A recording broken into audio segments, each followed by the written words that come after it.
আজকে আমি প্রথম কলেজে আসলাম, নতুন ভর্তি হয়েছি কলেজে। আর এসেই একটা মেয়ের সাথে ধাক্কা খেলাম। আসলে আমি ইচ্ছে করে ধাক্কা খাইনি, ওই মেয়ে আমার উপরে পড়ে যায়। আমি দাঁড়াতেই আমার গালে অনেকগুলো চড় থাপ্পড় মারতে শুরু করলো। তোর এত বড় সাহস কি করে হয় আমাকে ধাক্কা দিস?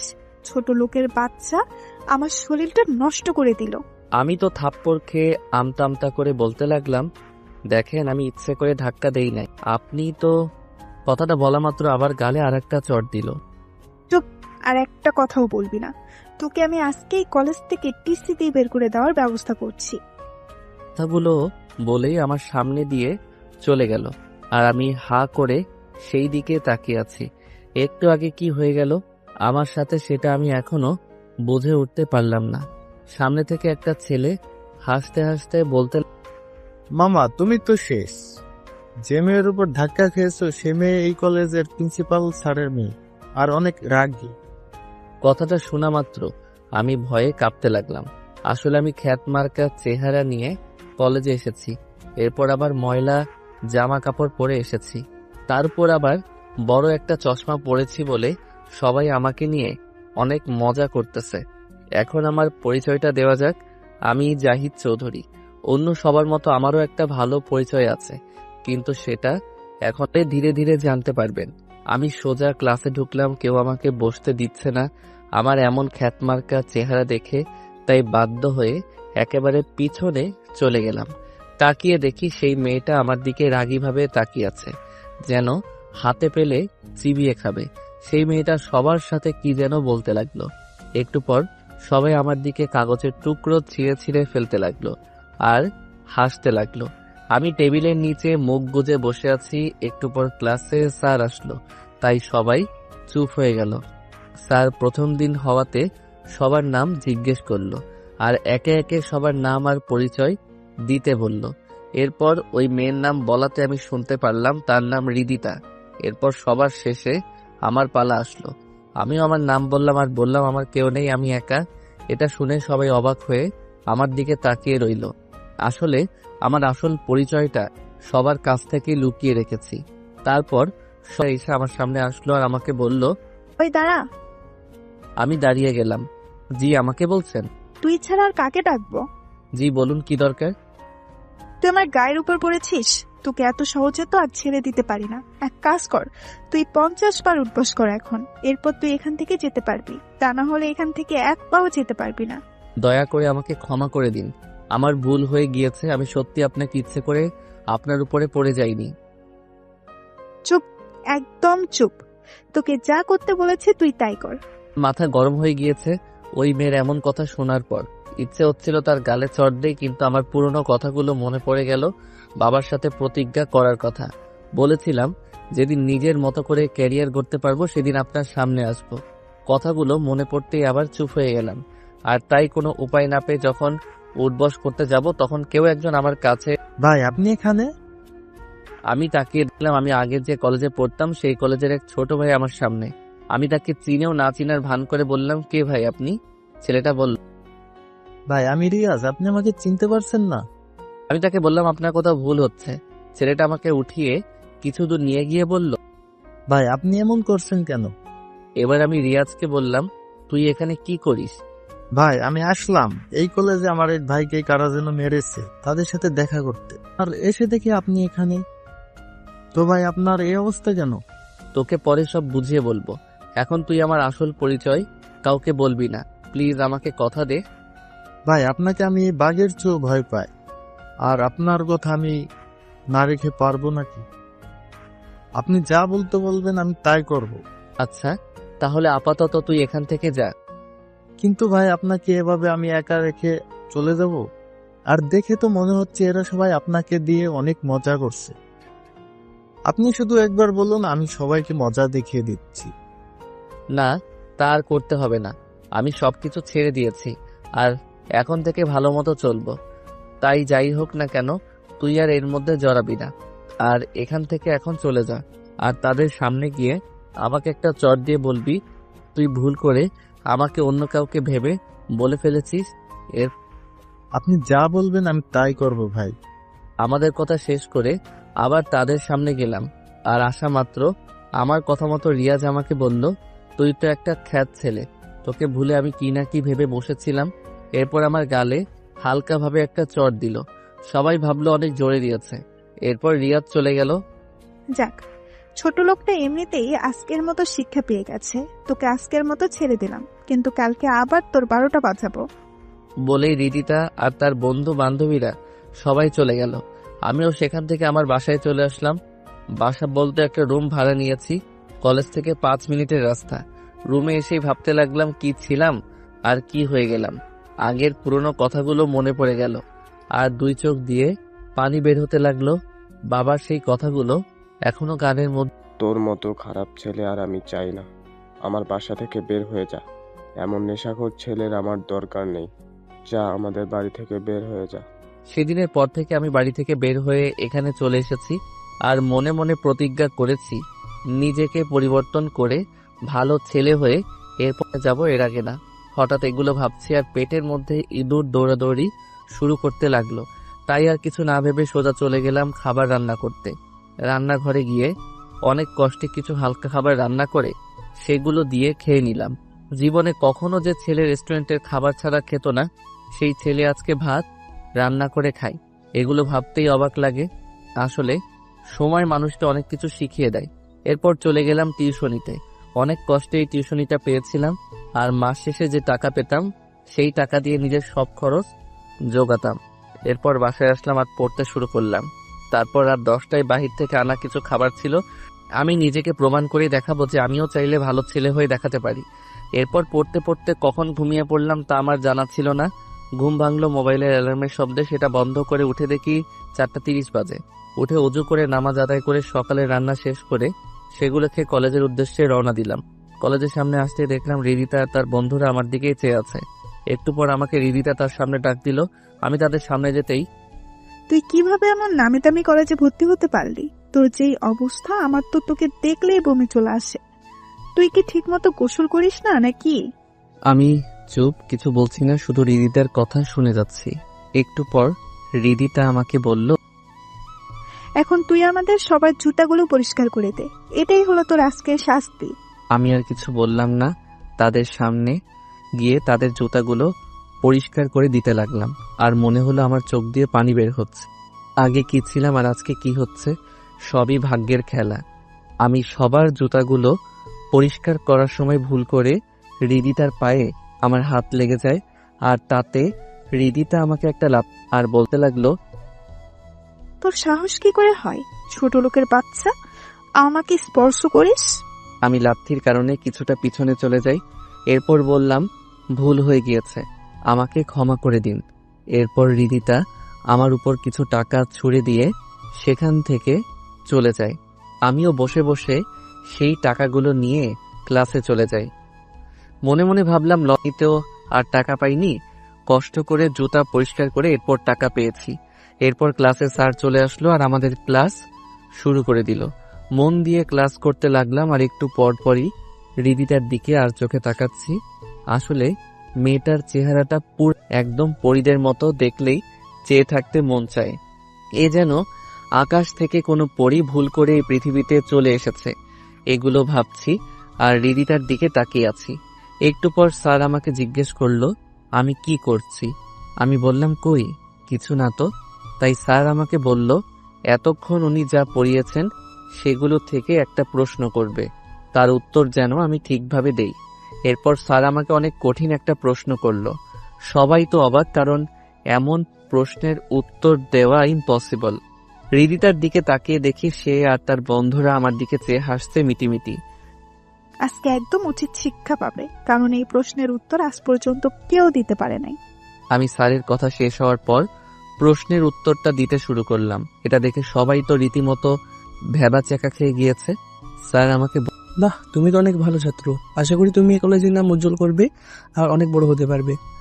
ক্লাস শেষ করে স্যার যখন চলে গেল, এরপর সবাই আমার দিকে হা হয়ে তাকিয়ে আছে, কারণ আমার মতো খ্যাত ছেলে কিভাবে এত কঠিন প্রশ্নের উত্তর দিয়ে দিলাম। কিছুক্ষণ পর 2জন ছেলে আমার সামনে এসে আমার সাথে কথা বলতে চলে আসলো। হ্যাঁ, আমি অনেক আর আমি রাকিব। আমি জাহিদ। আচ্ছা, আমরা কি বন্ধু হতে পারি? ঠিক আছে, আমার তাতে কোনো সমস্যা নেই, যদি আপনাদের সমস্যা না থাকে। ওই, তুই আমাদের আপনি করে বলছিস কেন? তুই করে বল, তা না হলে কিন্তু তোর সঙ্গে কোনো কথা নেই। আচ্ছা ঠিক আছে, তুই করে বলবো। আরো কিছু কথা বলে তাদের সাথে ক্লাস করে রুম থেকে চলে ক্যান্টিনে চলে গেলাম। সেখানে গিয়ে দেখি রিদিতা আর তার বন্ধুরা আগে থেকে চলে এসেছে। আমাকে দেখেই ওই আবুল, এদিকে আয়। আমাকে বলছেন, তোকে ছাড়া আর কাকে বলবো? কিন্তু আমার নাম তো আবুল না, আমার নাম জাহিদ। চুপ, ছোট লোক। তুই এখানে কি করিস? তুই এখানে আসলে এই পরিবেশটা নষ্ট হয়ে যাবে। যা এখান থেকে, চলে যা। তুমি আমার বন্ধুর সাথে এভাবে কথা বলছো কেন? বাহ, আবুলের আবার বন্ধুও হয় নাকি? বন্ধু কি শুধু বড় লোকদেরই থাকে নাকি? এই আবুলের জন্য তোরা আমার সাথে বড় বড় কথা বলছিস? তোদের আমি 12টা বাজিয়ে দিব। দয়া করে ওদের কিছু বলবেন না, আমার জন্য তারা আপনার সাথে এইভাবে কথা বলেছে, তাই আমাকে যা ঠিকই তো, তোর জন্য আজকে আমাকে এভাবে কথাগুলো বলছে। আজকে তোর খবর আছে। কথাটা বলতেই রিদিতা আবার আমার গালে একটা চড় মেরে দেয়। আমিও গালে হাত দিয়ে দাঁড়িয়ে আছি।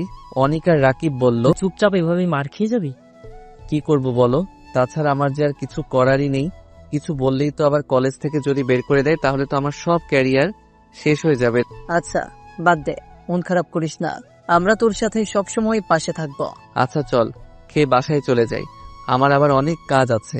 খাওয়া শেষ করে কলেজ থেকে বের হয়ে বাসায় গিয়ে ফ্রেশ হয়ে সোজা চলে গেলাম টিউশনিতে। এরপর আবার বাসায় এসে পড়তে শুরু করলাম। এভাবে 3 মাস কেটে গিয়েছে, আর অনিক আর রাকিবের সাথে আমার বন্ধুত্ব অনেক গভীরে চলে গিয়েছে।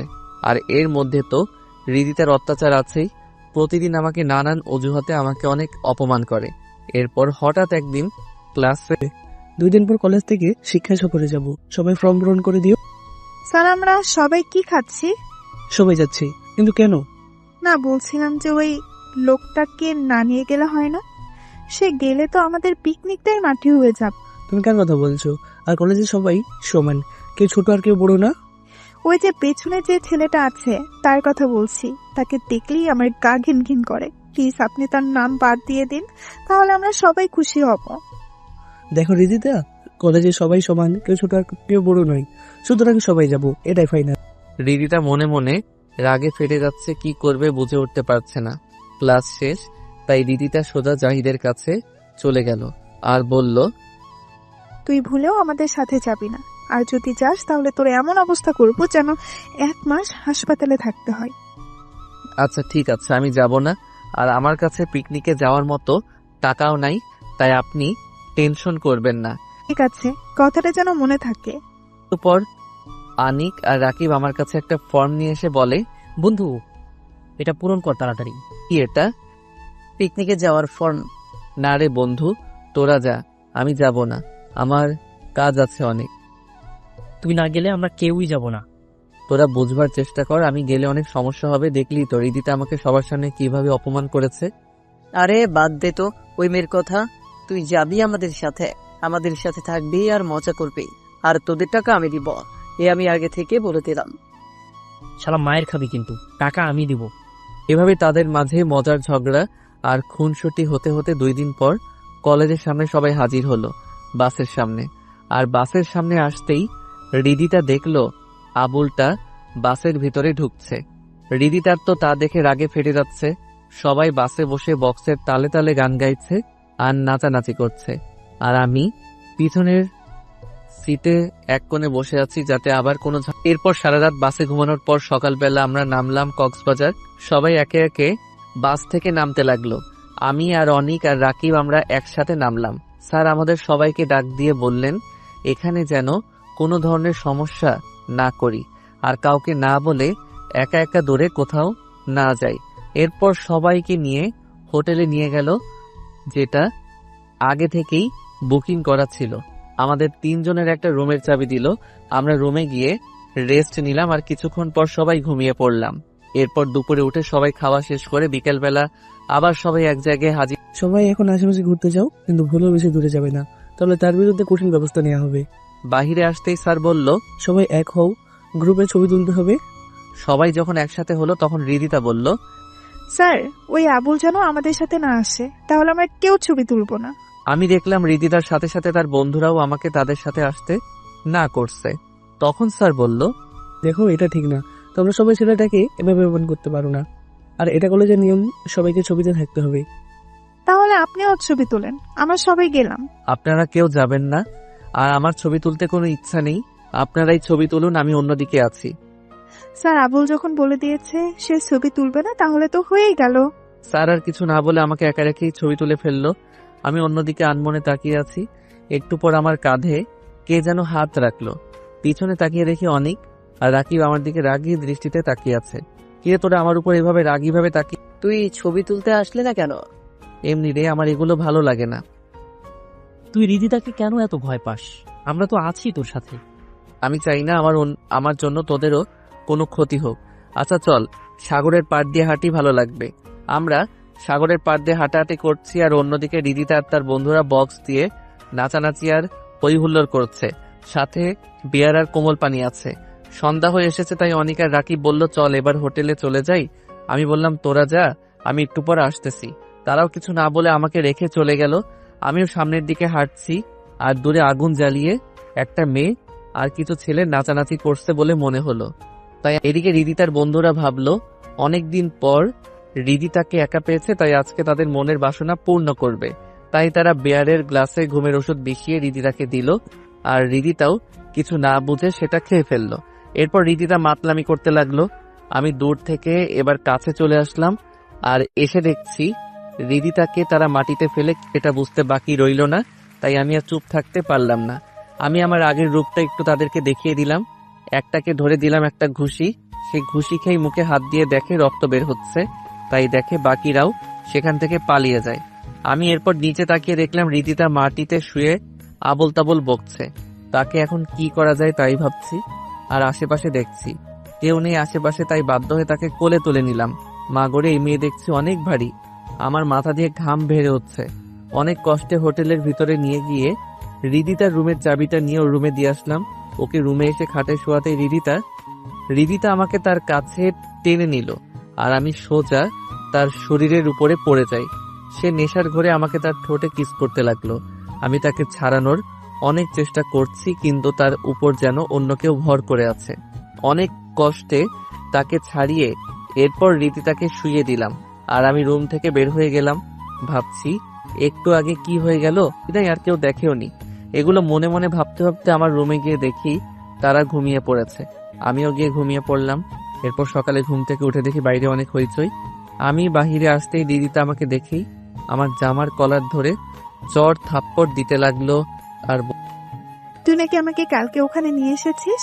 তোর এত বড় সাহস হলো কিভাবে আমাকে নিয়ে এসেছিস? আমি বললাম, আপনি কিভাবে জানলেন? হোটেলের স্টাফকে বলাতে সে তোর কথা বলেছে। দেখুন, আমার কিছু করার ছিল না। কালকে রাতে আপনি বাহিরে অজ্ঞান হয়ে পড়েছিলেন, সেখান থেকে আমি আপনাকে এখানে নিয়ে এসেছি। দাঁড়া, আমি আসতেছি, এরপর তোর ব্যবস্থা নিচ্ছি। বলে রিদিতা হোটেলের সিসিটিভি রুমে গিয়ে কালকে রাতে এখানে কি হয়েছে সেগুলো দেখতে লাগলো। আর যা দেখলো তা দেখে তো তার সারা শরীর পুড়তে লাগলো। দেখছে আবুলটা তাকে কোলে করে তার রুমে নিয়ে যাচ্ছে। এরপর সোজা আমার কাছে এসে আমাকে মারতে লাগলো। বল, আমার সাথে কি করেছিস কালকে রাতে? তুই আমার ইজ্জত নিয়েছিস? তার কথা শুনে সবাই তো অবাক, আমিও অবাক। কি বলছে এই মেয়ে? দেখুন, আপনার কোথাও ভুল হচ্ছে। আমি কালকে রাতে যদি আপনাকে না নিয়ে আসতাম, তাহলে আপনার বন্ধুরা আপনার ইজ্জত কেড়ে নিত। এরপর রিদিতার বন্ধুরা আমাকে এসে আমাকে মারতে আর বলতে লাগলো, শালা, তুই একটা মেয়ের ইজ্জত কেড়ে নিয়েছিস, তার উপর আমাদের উপর বদনাম দিচ্ছিস। ওই ফকিরের বাচ্চাটাকে মার, মেরে ওর অবস্থা এমন করবি যাতে আর এমন কাজ না করতে পারে। এরপর রিদিতার কথা মতো তার বন্ধুরা আমাকে অনেক মারধর করে, যার ফলে আমার অনেক জায়গা দিয়ে রক্ত বের হয়। একটু পর স্যার এসে কি হচ্ছে? যা হয়েছে তার বিচার কলেজে হবে, এখানে এগুলো বন্ধ করো। স্যারের কথা শুনে তারা আমাকে ছেড়ে দেয়, আর আমি কোনো রকমে উঠে দাঁড়াই। অনিকা রাকিব আমাকে নিয়ে ডাক্তারের কাছে নিয়ে যায়, আর আমাকে শালা, কি দরকার ছিল ওই মেয়েকে বাঁচাতে? চলে আসতি, যা হওয়ার হতো, তাহলে আজকে তোর এই অবস্থা হতো না। আমি তাদের কালকে রাতের সব ঘটনা খুলে বলি। আমার কথা শেষ হতেই অনিক আমাকে একটা চড় মারে আর বলে, বাদ দে বন্ধু, আমি কিভাবে পারবো এমন একটা খারাপ পরিস্থিতিতে তাকে ফেলে আসতে? আমি না হয় মার খেয়েছি, কিন্তু একটা মেয়ের যা নাকি তার জীবনের সম্পদ, সেটা আমরা তোর মতো বন্ধু পেয়ে অনেক খুশি। এগুলো বাদ দে, এখন কি হবে কলেজে? তোর বিচার হবে, কি বিচার হয় সেটাই তো চিন্তার বিষয়। যা হবার হবে। আল্লাহ যা করবেন ভালোর জন্য হবে। এরপর আমরা ডাক্তারের দোকান থেকে নিজের কিছু কিছু জায়গাতে ব্যান্ডেজ করে আর ওষুধ নিয়ে চলে আসলাম হোটেলে। হোটেলে আসার পর স্যার সবাইকে বলল, কালকে সবাই চলে যাব কলেজের উদ্দেশ্যে, তাই সবাই যেন তৈরি থাকি। এই বলে স্যার চলে গেলেন। পরদিন সকালে বাস আবার কলেজের উদ্দেশ্যে রওনা দিল। এরপর সারাদিন পর সন্ধ্যায় বাস এসে কলেজের সামনে থামলো। যে যার বাস থেকে নেমে বের হতে লাগলো, আর আমি আর আমার বন্ধুরা নেমে পড়লাম। আমি নামতেই রিদিতা বলল কালকের জন্য রেডি থাকতে। আমি আর কিছু না বলে চলে গেলাম। যার জন্য করি চুরি সেই বলে চোর। কথাটা ভেবে অনিক আর রাকিবকে বিদায় দিয়ে আমিও বাসায় চলে আসলাম। এসে ঘুমিয়ে পড়লাম। এরপর সকালে ঘুম থেকে উঠে কলেজের উদ্দেশ্যে রওনা দিলাম। কলেজে আসতে দেখলাম কলেজের মাঠে অনেক লোকজন। আমি ভিতরে যেতেই রিদিতা আমার জামার কলার ধরে টানতে টানতে মাঠের মাঝখানে, সেখানে দেখলাম ছাত্রছাত্রী ছাড়াও স্যার ম্যাডাম আর প্রিন্সিপাল স্যারও আছেন। আমাকে সবার সামনে এনে রিদিতা বলল, বাবা, এই ফকিন্নির বাচ্চা আমার সব শেষ করে দিয়েছে। আমি এখন মুখ দেখাতে পারবো না। ওকে এমন শাস্তি দাও যেন ভুলেও কোনো মেয়ের সাথে এমন কাজ করার আগে 10 বার ভাববে। প্রিন্সিপাল স্যার বলল। একে টিসি দিয়ে বের করে দেই। রিদিতা বলল, না বাবা, একে এত তাড়াতাড়ি এখান থেকে বের করে দেওয়া যাবে না। এর থেকে ভালো হবে আজকে সে আমার চাকর হয়ে থাকবে। এটাই হলো তার শাস্তি। সে আমার ইজ্জত নিয়েছে, তাকে তো এত সহজে ছেড়ে দেওয়া যাবে না। আমি শুধু রিদিতার কথাগুলো চুপ করে শুনছি, কিছু বলছি না। আমি যদি ইচ্ছে করি 1 সেকেন্ডে সবকিছু ঠিক করে ফেলতে পারতাম, কিন্তু আমি চুপ হয়ে আছি। কেননা আমাকে ক্যারিয়ার করতে হবে। এর জন্য সব কষ্ট মাথা পেতে নিতে পারবো। আর এটা তো আমার অতীতের তুলনায় কিছু না। আমি অতীতে যা করেছি সেগুলো এর তুলনায় সব তুচ্ছ। কথাগুলো মনে মনে ভাবছি। এরপর প্রিন্সিপাল স্যার আমার সামনে এসে বলল, এবারের মতো তোকে আমার মেয়ের কথা চিন্তা করে ছেড়ে দিলাম, আর আমার মেয়ে যা বলে তাই কর। যদি ওই কলেজে থাকতে চাস। কথাগুলো বলে চলে গেলেন। এরপর যে যার মতো চলে গেল। ক্লাসে একটু পর আমিও ক্লাসে আসলাম। ভিতরে ঢুক রিদিতা আমায় বলল, এই আবুল, আমার সামনে আয়। আমিও তার সামনে চলে আসলাম। আর আসা মাত্র রিদিতা আমায় বলল, তোকে আমি তিল তিল করে কষ্ট দিব, যে কষ্ট তুই না পারবি সইতে, না পারবি কাউকে বলতে। আমি রিদিতাকে অনেক বোঝালাম, দেখুন আপনি আমাকে ভুল বুঝছেন। প্লিজ আমার ক্যারিয়ারটা শেষ করে দিবেন না। আমার অনেক স্বপ্ন, আমি একদিন নিজের পায়ে দাঁড়াবো। আমার কথা শুনে রিদিতা হাসতে লাগলো। ছোট লোকের বাচ্চা বলে কি, তার আবার নাকি স্বপ্ন আছে। তোর স্বপ্ন আমি পানিতে চুবিয়ে মারবো, তুই শুধু দেখতে থাক। এই বলে রিদিতা আমাকে বলল এখন আমি যেন তার জন্য বাহির থেকে খাবার নিয়ে আসি। আমি বললাম এখন তো স্যার আসবে আর ক্লাস শুরু হয়ে যাবে। রিদিতা আমার দিকে রাগীভাবে তাকিয়ে, তুই যাবি কিনা বল, তা না হলে তোর ব্যবস্থা নিচ্ছি। আমি আর কিছু না বলে ক্লাস থেকে বের হয়ে গেলাম রিদিতার কাছ থেকে টাকা নিয়ে। বাহিরে গিয়ে রিদিতার বলা মতো ক্যাডবেরি আর চিপস নিয়ে আবার ক্লাসের সামনে আসলাম। দেখি স্যার ক্লাস করাচ্ছেন। আমাকে দেখেই স্যার বলল, ক্লাস ফাঁকি দে, কোথায় গিয়েছিলি? আমি চুপ করে থাকাতে স্যার আরো অনেক কথা শোনাতে লাগলেন। এরপর আমাকে বাহিরেই থাকতে বললেন। আমিও চুপ হয়ে আছি বাহিরে। এরপর স্যার ক্লাস শেষ করে বাহিরে বের হলে আমি ভিতরে গিয়ে রিদিতার হাতে খাবারের প্যাকেটটি দিয়ে আবার পিছনে চলে আসলাম। আর ভাবতে, এভাবে তো আর আমি নিজের ক্যারিয়ার করতে পারবো না, আমাকে কিছু একটা ভাবতে হবে। বাকি ক্লাসগুলো শেষ করে আমি আর আমার বন্ধুরা কলেজের বাহিরে বের হব। এমন সময় পিছন থেকে আবার ডাক আসলো। আমি বুঝতে পারলাম এটা রিদিতার ডাক, তাই দাঁড়িয়ে পড়লাম আর পিছনে তাকিয়ে দেখলাম রিদিতা। কিরে, তুই আমাকে না বলেই কয়ে যাস? এখন তো ক্লাস শেষ, তাই বাসায় যাচ্ছি। তুই যেখানেই যাস না কেন আমাকে বলে এরপর যাবি। ঠিক আছে, কালকে থেকে বলে এরপর যাব। আজকে যেহেতু তুই ভুল করেছিস, তাই তোর সেই শাস্তি তো পেতেই হবে। এই বলে রিদিতা আমাকে 2টা চড় মারলো। এরপর বলল, আর যেন এই ভুল না করিস। আমি গালে হাত দিয়ে চলতে লাগলাম আর মনে মনে বললাম, এর প্রতিশোধ একদিন আমি নিব। এরপর বাসায় এসে ফ্রেশ হয়ে খেয়ে নিলাম, এরপর খেলাম, এরপর গেলাম টিউশন। সেখানে গিয়ে দেখি আন্টির পাশে একটা মেয়ে কথা বলছে। আমি তাদের সামনে দিয়ে পাশ কাটিয়ে আসার সময় দেখলাম মেয়েটার কেউ নয়, রিদিতা। আমাকে দেখেই সে রেগে ফায়ার হয়ে আছে। আমিও সেখানে না থেকে আমি আমার ছাত্র ছাত্রীদের কাছে গেলাম আর চোখে দেখলাম রিদিতা আমার দিকে হাত দিয়ে ইশারা করে আন্টিকে কি কি যেন বলছে। আমি আর সেদিকে না চেয়ে পড়াতে লাগলাম। পড়ানো শেষ করে যখন চলে যাব তখন আন্টি এসে আমার কাছে টাকা দিল। আমি তো অবাক, মাস শেষ না হতেই টাকা কেন? তাই আমি আন্টিকে বললাম, আন্টি মাস তো শেষ হয় নাই, আর আমি তো আপনার কাছে টাকাও চাই নাই, তাহলে টাকা দিলেন যে? আসলে বাবা, তোমাকে আর কালকে থেকে এখানে আসতে হবে না। আমরা নতুন শিক্ষক নিয়োগ করে দিয়েছি। কেন আন্টি, আমি কি খারাপভাবে পড়াচ্ছি বুঝি? না বাবা, তা নয়। তুমি অন্য জায়গাতে পড়াও গিয়ে, আর কিছু বলতে পারবো না। এগুলো বলেই আন্টি আমাকে বিদায় করে দিলেন। আমি কি বলবো বুঝলাম না। শেষ সম্বল টিউশনি, সেটাও রিদিতা আমার কাছ থেকে কেড়ে নিল। এখন আমি কি করব? না, আমাকে এভাবে ভেঙে পড়লে হবে না, কাজ খুঁজতে হবে। কিন্তু এখন কি কাজ করব এগুলো ভাবছি আর রাস্তা দিয়ে হাঁটছি। হাঁটতে হাঁটতে সামনেই চোখে পড়ল একটা গাড়ির গ্যারেজের সামনে কাজের ছেলে নিবে এমন একটা নিয়োগ বিজ্ঞপ্তি দেওয়া আছে। আমি আর কিছু না ভেবে সেখানে গিয়ে কাজের কথা বলাতেই আমাকে বলল, কাজ অনেক কষ্টের হবে, পারবো কিনা? আমি বললাম, হ্যাঁ আমি পারবো। এরপর আমাকে আমার কাজ বুঝিয়ে দিলেন। কাজ হলো গাড়ি ধোয়া আর পরিষ্কার করা। যাক, কাজ শেষ করে বাসায় এসে খাবার খেয়ে পড়তে শুরু করলাম। এরপর গভীর রাতে ঘুমিয়ে পড়লাম। পরদিন সকালে কলেজে গেলাম। ভেতরে আসতেই আবার রিদিতার। আয় আবুল, এদিকে আয়। জি বলুন। তুই এরকম খ্যাত মার্কা হয়ে কলেজে আসিস কেন? গরিব মানুষের আবার এর থেকে ভালো কিছু হয় নাকি? আমি তোকে কিছু টাকা দেই, তুই তারপরেও এভাবে কলেজে আসিস না। যতই হোক তুই আমার চাকর বলে কথা। আমার একটা মান সম্মান আছে। আমি ভেবেছিলাম হয়তো মেয়েটা ভালো হয়ে গিয়েছে, কিন্তু আমি ভুল ছিলাম।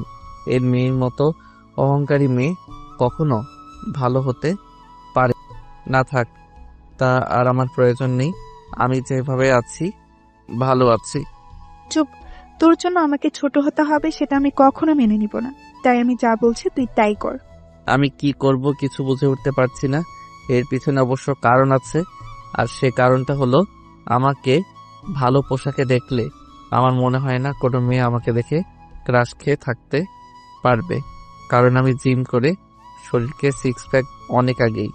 এর উপর আবার আমার মাথায় যে চুল আছে সেই চুলের যে স্টাইল আছে সেই স্টাইল করতেই লাখ লাখ টাকা খরচ করে। এখন যদি আমার আসল রূপ সবাই দেখে ফেলে তাহলে আমার জন্য সেটা মোটেও ভালো কথা না। কি করব ভাবছি, এমন সময় মনে পড়ল রিদিতাকে একটু রাগানো যাক, তাহলে হয়তো এবারের মতো বেঁচে যাব। তাই কথা মতো রিদিতাকে বললাম, আচ্ছা আপনি আমাকে সবসময় আবুল বলেন কেন? আপনি নিজেই তো একটা মেন্টাল। রিদিতা তো আমার মুখ থেকে এমন কথা শুনে তো রেগে ফায়ার সার্ভিসের প্রয়োজন হবে বলে মনে হচ্ছে। না পেয়ে সেখান থেকে দিলাম এক চম্পট।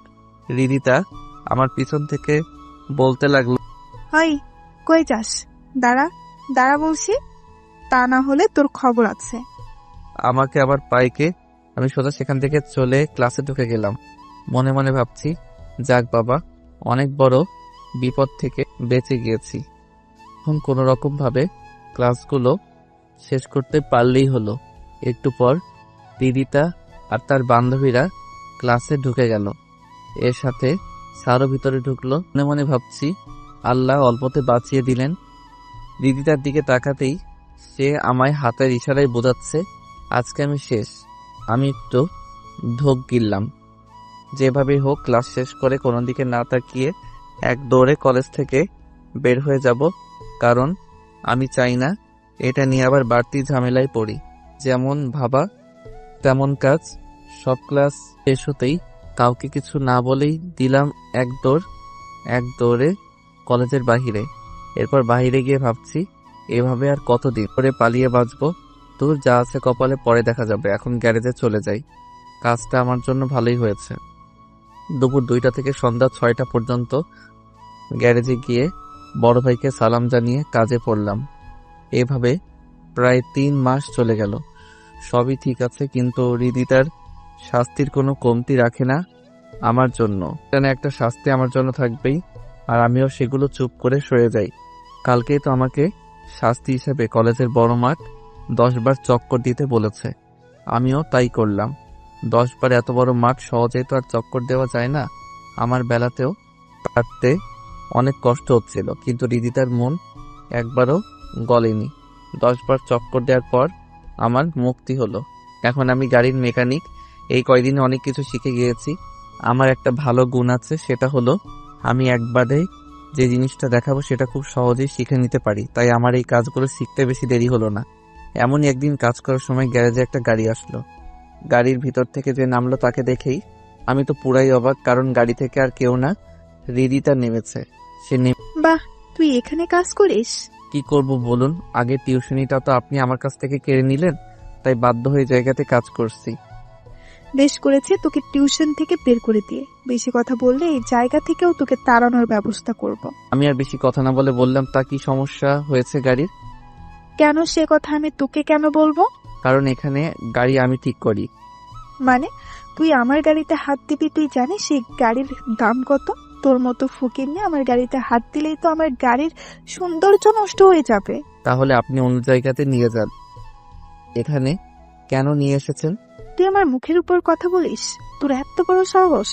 কথা না বলে আমার গাড়ি ঠিক করে দে, কিন্তু খুব সাবধানে।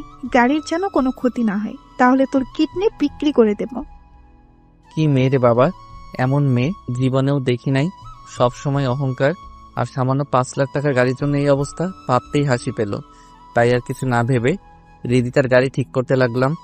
ইঞ্জিনের সমস্যা ঠিক করতে অনেক সময় লাগবে, তাই হৃদিতাকে বললাম, আপনার গাড়ির ইঞ্জিন নষ্ট হয়ে গিয়েছে, নতুন লাগাতে হবে, আর আজকে ঠিক হবে না, কাল। ভালো গাড়ি আর তুই বলছিস ইঞ্জিন নষ্ট?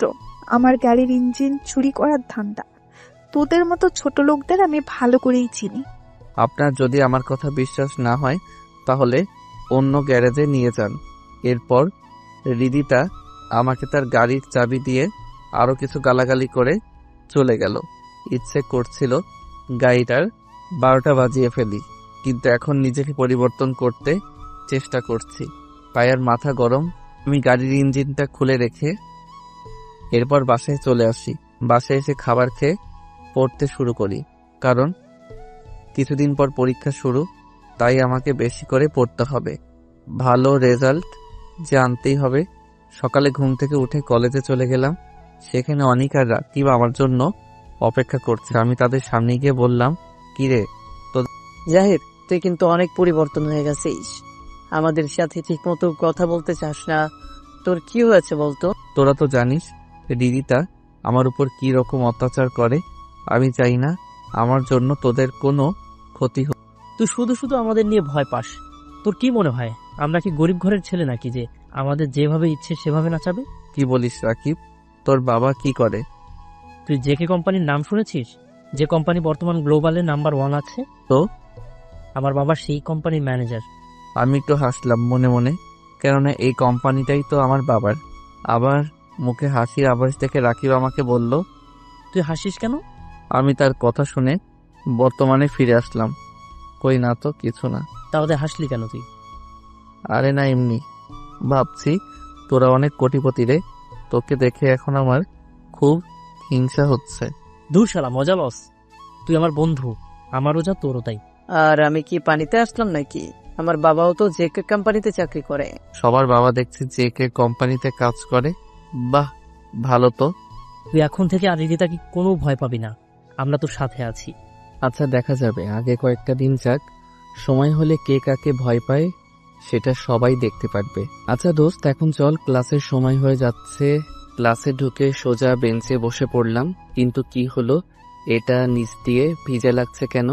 নিচে তাকিয়ে দেখি আমার বেঞ্চে তেল জাতীয় জিনিস আগে থেকে রেখে, তার ফলে আমার প্যান্ট ভিজে গেছে।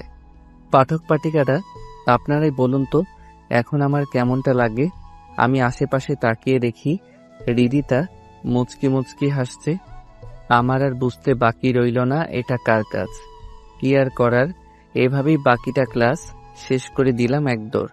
আজকে নিজেকে সত্যি আবুল আবুল মনে হচ্ছে। মজা নেওয়ার একটা মাত্রা থাকে, কিন্তু আজকেরটা কি বলবো। সোজা চলে আসলাম বাসায়। বাসায় এসে প্যান্ট পরিবর্তন করে আরেকটা প্যান্ট পরে চলে গেলাম গ্যারেজে। সেখানে গিয়ে দেখি হৃদিতা এক জায়গাতে বসে আছে। আমাকে দেখে, তুই এতক্ষণ করেছিলি, সেই কখন থেকে এখানে বসে আছি? আমার সময়ের দাম নেই নাকি? আমার তো এবার মাথা গরম হয়ে গেল। একে তো আমার প্যান্টের 12টা বাজিয়ে দিয়েছে, এখন আবার আসতে না আসতেই গালে চড়। তাই আমিও দিলাম হৃদিতার গালে একটা না, দুইটা না, 3টা চড়। এইবার মনে হলো আমার মনটা ফ্রেশ হয়েছে। কি, তোর এত বড় সাহস, তুই আমার গালে চড় মারলি? কালকে কলেজে আয়, তারপর তোর মজা দেখাবো। রাজা, তুই পারিস শুধু কলেজটা নিয়ে বড়াই করতে। তুই যদি মেয়ে না হয়ে ছেলে হতি তাহলে এতদিনে তোর হাত পা ভেঙে তোকে হাসপাতালে ভর্তি করিয়ে দিতাম। হৃদিতা তো আমার কথাগুলো শুনে বাকরুদ্ধ হয়ে গিয়েছে। এই, তুই কে রে? তুই কি আবুল নাকি অন্য কেউ? তোর কথার সাথে তো চেহারার কোনো মিল পাচ্ছি না আমি। এতদিন অনেক অত্যাচার মেনে নিয়েছি, কিন্তু আর না। ঠিক আছে, দেখি তুই কিভাবে ভালো থাকিস। এখন আমার গাড়ি ঠিক করে দে, তোকে পরে দেখে নেব। আমিও আর কিছু না বলে গাড়িটা ঠিক করতে শুরু করলাম। নতুন ইঞ্জিন লাগিয়ে আর একটু মেরামত করে গাড়িটা ঠিক করে দিলাম। এরপর হৃদিতা তার গাড়ি নিয়ে চলে গেল, আর যাওয়ার আগে আমার দিকে রাগী দৃষ্টিতে তাকিয়ে ছিল। হৃদিতা চলে যাওয়ার পর আমি রাকিবকে সবকিছু ফোন করে জানিয়ে দিলাম। দোস্ত, তুই কিছু চিন্তা করিস না, আমরা তো আছি। তুই কালকে কলেজে আয়, বাকিটা আমাদের উপর ছেড়ে দে। আচ্ছা ঠিক আছে, তাহলে আমি রাখলাম। রাকিবের সাথে কথা শেষ করে বাসায় চলে আসলাম। মনে মনে ভাবছি আজকের কাজটা কি আসলে আমি ঠিক করেছি? ধুরবাল, কিছু ভালো লাগছে না। এখন এগুলো না ভেবে খাবার খেয়ে, অনেক পড়া বাকি আছে, 2 দিন পর তো আবার পরীক্ষা শুরু, তাই অনেক রাত পর্যন্ত পড়লাম। এরপর ঘুমিয়ে পড়লাম। সকালে ফ্রেশ হয়ে কিছু হালকা রান্না করলাম, সেগুলো খেয়ে কলেজের উদ্দেশ্যে রওনা দিলাম। কলেজের গেটে কলেজের সামনে হৃদিতা আর তার বন্ধুরা, তাদের হাতে লাঠি প্লাস হকি স্টিক। আমি আশেপাশে তাকিয়ে রাকিব আর অনিককে খুঁজছি। শালারা আমাকে আজকে এভাবে একা রেখে কই চলে গেল? আমি গেটের সামনে ঠাই দাঁড়িয়ে আছি। হৃদিতা আর তার বন্ধুরা আমার দিকে এগিয়ে আসছে। একজন আমাকে এগিয়ে এসে মারতেই যাবে, তখনই পিছন থেকে কারো আওয়াজ শুনে আমার সামনে থাকা ছেলেটি দাঁড়িয়ে পড়ল। আমি পিছনে তাকিয়ে দেখি পুলিশ। ভাবলাম হৃদিতা আবার পুলিশকেও জানিয়েছে নাকি? এখন তো আমার 2 দিক দিয়ে বিপদ, জলে কুমির ডাঙায় বাঘ। মনে মনে ভাবছি জাহিদ, আজকে তুই শেষ। তখন তুই ভয় পাস না, পুলিশকে আমি ফোন করে আসতে বলেছি। এইখানে কি হচ্ছে এসব? স্যার, এই ছোট লোকের বাচ্চা আমাকে মেরেছে। আপনি তাকে ধরে নিয়ে যান, আর এমন ভাবে মারবেন যেন 1 মাস হাসপাতালে ভর্তি হয়ে থাকে। সেটা কি আমি আপনার কাছ থেকে শুনবো? এই মেয়ে, তুমি এই ছেলের সাথে এমন খারাপ ব্যবহার করছো কেন? আমার তো তোমাদের সবাইকে সন্দেহ হচ্ছে। এরপর যদি আবার এমন কাজ করতে দেখি তাহলে সবগুলোকে ধরে নিয়ে যাব। কোন সবাই ক্লাসে যাও। পুলিশের কথা শুনে সবাই যে যার মতো সেখান থেকে চলে গেল। এরপর রাকিব পুলিশকে উদ্দেশ্য করে বলল, ধন্যবাদ স্যার, সময় মতো এখানে আসার জন্য। ধন্যবাদের কি আছে, এটা আমাদের কর্তব্য। এরপর আবার সমস্যা করলে আমাকে জানাবে, আমি আবার চলে আসব। এরপর পুলিশ চলে গেল। ধন্যবাদ দোস্ত, আজকে তোরা না থাকলে এতক্ষণে আমি হয়তো পটল তুলতাম। তোকে আগেই বলেছি, তুই এখন থেকে আর কোনো চিন্তা করবি না, আমরা তোর সাথে আছি। এখন চল ক্লাসে যাই। এরপর আমরা 3 জন বন্ধু মিলে ক্লাসে গেলাম। এদিকে হৃদিতা ভাবছে, আবুলকে তো এখন আর অত্যাচার করা যাবে না, নতুন ফোনতে বের করতে হবে। আমাকে চড় মেরেছিস তুই, এর শাস্তি তো তোকে পেতেই হবে। হঠাৎ হৃদিতার মনে একটা বুদ্ধি আসলো। আবুলটাকে প্রেমের জালে ফাঁসালে কেমন হয়? বুদ্ধিটা খারাপ না, এরপর সময় বুঝে আমার প্রতিশোধটা নেওয়া যাবে। আমি ক্লাসে ঢুকলাম। আমি অনিক আর রাকিব একসাথে বসে আছি। একটু পর স্যার আসলো, আর এসেই বলল, বাইরে নোটিশ বোর্ডে দেওয়া আছে কালকে থেকে পরীক্ষা। রুটিন থেকে পরীক্ষার সময় আর কে কার সাথে পরীক্ষা দিবে সেটা বের করে নিও। এখন সবাই ক্লাসে মনোযোগ। ক্লাস শেষ হতেই রিদিতা আমার সামনে এসে বলল 10 মিনিট পর কলেজের পিছনে যেতে কথা আছে। আমি তো একটু ভয় পেলাম, আবার নতুন কোনো মারার ফোন দি নাকি। ভয় পাস না, তুই যা, কিছু হলে পুলিশকে ফোন দিলেই চলে আসবে। এরপর রিদিতা একটা হাসি দিয়ে চলে গেল। আমরা তিনজন তো অবাক। রাকিব তো আমাকে খোঁচা মেরে বলল, কিরে বন্ধু, বুঝলাম না, তোকে দেখে হাসি দিল কেন এমন? তো প্রেমে টেমে পড়ে গেল নাকি? ধুর, কি যে বলিস না, এই মেয়েকে আমি জীবনেও বিশ্বাস করব না। আর প্রেম তো দূরের কথা। আচ্ছা তোরা থাক, আমি গিয়ে দেখে আসি কি বলে। এরপর তাদের কাছ থেকে বিদায় নিয়ে কলেজের পিছনের দিকে চলে আসলাম। এসে দেখি রিদিতা আগে থেকে আমার জন্য অপেক্ষা করছে। আমি তার সামনে আসতেই সে আমাকে বলল, সরি জাহিদ, এতদিন আমি তোমার সাথে যা যা করেছি তার জন্য আমাকে ক্ষমা করে দাও প্লিজ। জানি আমি আমার এই ভুলের কোনো ক্ষমা নেই, তারপরেও আমি জানি তুমি আমাকে ক্ষমা করে দেবে, কারণ তোমার মন অনেক ভালো। আমি এতদিন তোমাকে চিনতে ভুল করেছি, এখন বুঝতে পেরেছি যে তোমাকে এভাবে কষ্ট দেওয়া আমার ঠিক। আমি রিদিতার মুখে এগুলো শুনে তো আমার হজম হচ্ছে না। এই মেয়ে বলে কি এসব? রিদিতার মুখে এমন কথা স্বপ্নেও শোনা সম্ভব না, আর আমি দিনে দুপুরে এগুলো শুনছি। রিদিতা আবার বলতে শুরু করেছে, জানি তো আমার কথা বিশ্বাস করতে পারছো না, কিন্তু আমি সত্যি আমার ভুল বুঝতে পেরেছি, আমাকে ক্ষমা করে দাও জাহিদ। আপনি ঠিক আছেন তো? এগুলো কি বলছেন? যা বলছি ঠিকই বলছি, এখন তুমি যদি আমায় ক্ষমা না করো তাহলে আমি নিজেকে শেষ করে দেব। এই না থাক, আপনাকে আর শেষ করতে হবে না, আমি আপনাকে ক্ষমা করে দিয়েছি। রিদিতা মনে মনে বলছে, ফইনির বাচ্চা, ক্ষমা চাইবো তোর কাছে? এটা তো একটা না। আমি জানি তুমি অনেক ভালো। আচ্ছা একটা কথা বলি। জি বলুন। আপনি করে কেন বলছো? তুমি করে বলো প্লিজ। আমি পারবো না, আমার সমস্যা হয়। প্লিজ একটু চেষ্টা করো, আমি জানি তুমি পারবে। আচ্ছা ঠিক আছে, তুমি করেই বলবো। এখন বলেন কি কথা বলবেন। আমি না তোমাকে ভালোবেসে ফেলেছি, আই লাভ ইউ। কি? হ্যাঁ, প্লিজ আমার প্রপোজালটা মেনে নাও। আপনার কি মাথা ঠিক আছে? এটা কখনো সম্ভব না। কোথায় আপনি আর কোথায় আমি? আপনাকে ভালোবাসা আমার পক্ষে সম্ভব না।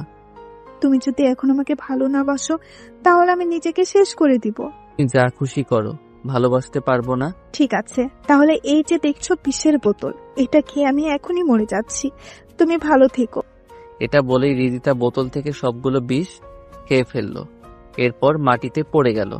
আমি রিদিতার দিকে তাকিয়ে দেখি তার মুখ দিয়ে রক্ত বের হচ্ছে। আমি তাকে কোলে নিয়ে দিলাম এক দৌড়। কলেজে সবসময় একটা অ্যাম্বুলেন্স থাকতো, সেটা বের করে তাকে নিয়ে গেলাম হাসপাতালে। হাসপাতালে নিয়ে গিয়ে ডাক্তারকে আমার ডাক শুনে নার্স এগিয়ে আসে, রিদিতাকে একটা টেবিলে শুয়ে নিয়ে গেল অপারেশন থিয়েটারে। অনেকক্ষণ পর ডাক্তার বের হয়ে আসলো। আমি গিয়ে ডাক্তারকে বললাম, রিদিতার কিছু হয়নি? চিন্তার কোনো কারণ নেই, বিপদমুক্ত আছে, যান গিয়ে দেখা আসেন। কথাটা শুনে চলে গেলাম। ভিতরে গিয়ে দেখি রিদিতা শুয়ে আছে। আমি গিয়ে বললাম, আপনি কি পাগল হয়ে গেছেন? যদি আপনার কিছু হয়ে যেত তাহলে কি হতো? আমার যা হবার হতো তাতে তোমার কি? এখন যদি আমাকে ভালো না বাসো তাহলে আমি এখন আবার বিষ খাবো। আমি আর কিছু না বলে রিদিতার হাত ধরলাম আর বললাম, ঠিক আছে, আমিও তোমাকে ভালোবাসি, তুমি আর এমন পাগলামি করো না প্লিজ। রিদিতা তো মনে মনে অনেক খুশি, কারণ তার প্ল্যানটা কাজে দিয়েছে। আসলে বিষ হিসেবে রিদিতা টমেটো সস দিয়ে বোতল ভরে রেখেছিল, আর সেটাই খেয়ে মুখ থেকে বের করেছিল। আর তাই দেখে জাহিদ রক্ত মনে করেছিল। আর হাসপাতালে ডাক্তারকে রিদিতা আগে থেকেই বলে রেখেছিল যে সে আসলে তাকে নিয়ে যেন এমনভাবেই নাটক করে যায় সবাই, আর জাহিদকে কিছু মনে করতে না দেয়। বোকা জাহিদ, রিদিতার কোনো প্ল্যানই বুঝলো না। তুমি হাসছো যে, কি হয়েছে তোমার? এই হাসি সুখের হাসি, তোমাকে কাছে পাওয়ার হাসি। আচ্ছা ঠিক আছে, তাহলে এখন শুয়ে থাকো, কালকে তো আবার পরীক্ষা শুরু, পরীক্ষা দিতে পারবে তো?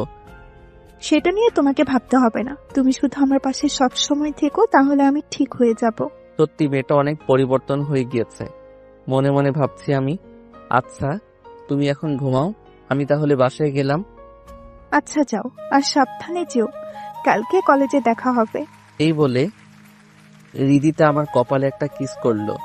আমি তো অবাক, কি হলো এটা? আমি একটু লজ্জা পেলাম। তাকিয়ে দেখি রিদিতাও লজ্জায় নিচের দিকে তাকিয়ে আছে। আমি এরপর রিদিতাকে বিদায় দিয়ে বাসায় চলে আসলাম। অন্যদিকে রিদিতা তার মুখ ভালো করে ধুয়ে নিচ্ছে আর মনে প্রতিশোধ নেওয়ার জন্য একটা ছোট লোকের বাচ্চাকে আমি কিস করলাম। ইস, ঘৃণায় শরীর জ্বলে যাচ্ছে। যাক, অবশেষে আবুলটাকে আমার জালে ভাসাতে পেরেছি। এখন শুধু সময়ের অপেক্ষা। আমি বাসায় এসে কিছু খাবার খেয়ে চলে গেলাম গ্যারেজে। সেখানে বড় ভাইকে বললাম, ভাইয়া আমার কিছুদিন ছুটি লাগবে, কালকে থেকে আমার পরীক্ষা। বড় ভাই আমাকে বলল, ঠিক আছে, সমস্যা নেই। ভালো করে পরীক্ষা দিস, আর পরীক্ষার পর আবার কাজে চলে আসিস। আর এনে তোর আগের মাসে। আমি টাকা হাতে নিয়ে ভাইয়াকে ধন্যবাদ জানিয়ে রুমে চলে আসলাম। এসে পড়ায় মন দিলাম। অনেক রাত পর্যন্ত পড়লাম। পড়া শেষ করে ঘুমিয়ে পড়লাম। এরপর কখন সকাল হলো বুঝতেই পারলাম না। মোবাইলের অ্যালার্মে ঘুম ভাঙলো। ঘুম থেকে উঠে ফ্রেশ হয়ে সকালে নাস্তা করলাম। এরপর রেডি হয়ে চলে গেলাম কলেজে। আজকে কলেজে যেতে ভালো লাগছে, কারণ এখন আর রিদিতার প্যারা নিতে হবে না। আমি তাকে ভালোবাসার জন্য রাজি হইনি, আসল কারণ হচ্ছে তার অত্যাচার থেকে বাঁচতে তার কথায় রাজি হয়েছি। কতগুলো ভাবতে ভাবতে কলেজের সামনে চলে আসলাম। কলেজে আসতেই অনেক কিরে জাহিদ, তুই কালকে আমাদের না বলে কই চলে গিয়েছিলি? এরপর আমি কালকে যা যা হয়েছিল সব তাদের খুলে বললাম।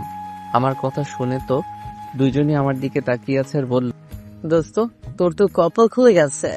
রিদিতার মতো এমন সুন্দরী মেয়ে পাওয়া ভাগ্যের ব্যাপার। এখন বল, ট্রিট কবে দিচ্ছিস? দূর, আমি আছি প্যারার মধ্যে আর তোরা বলিস ট্রিট দিতাম। কিসের প্যারা?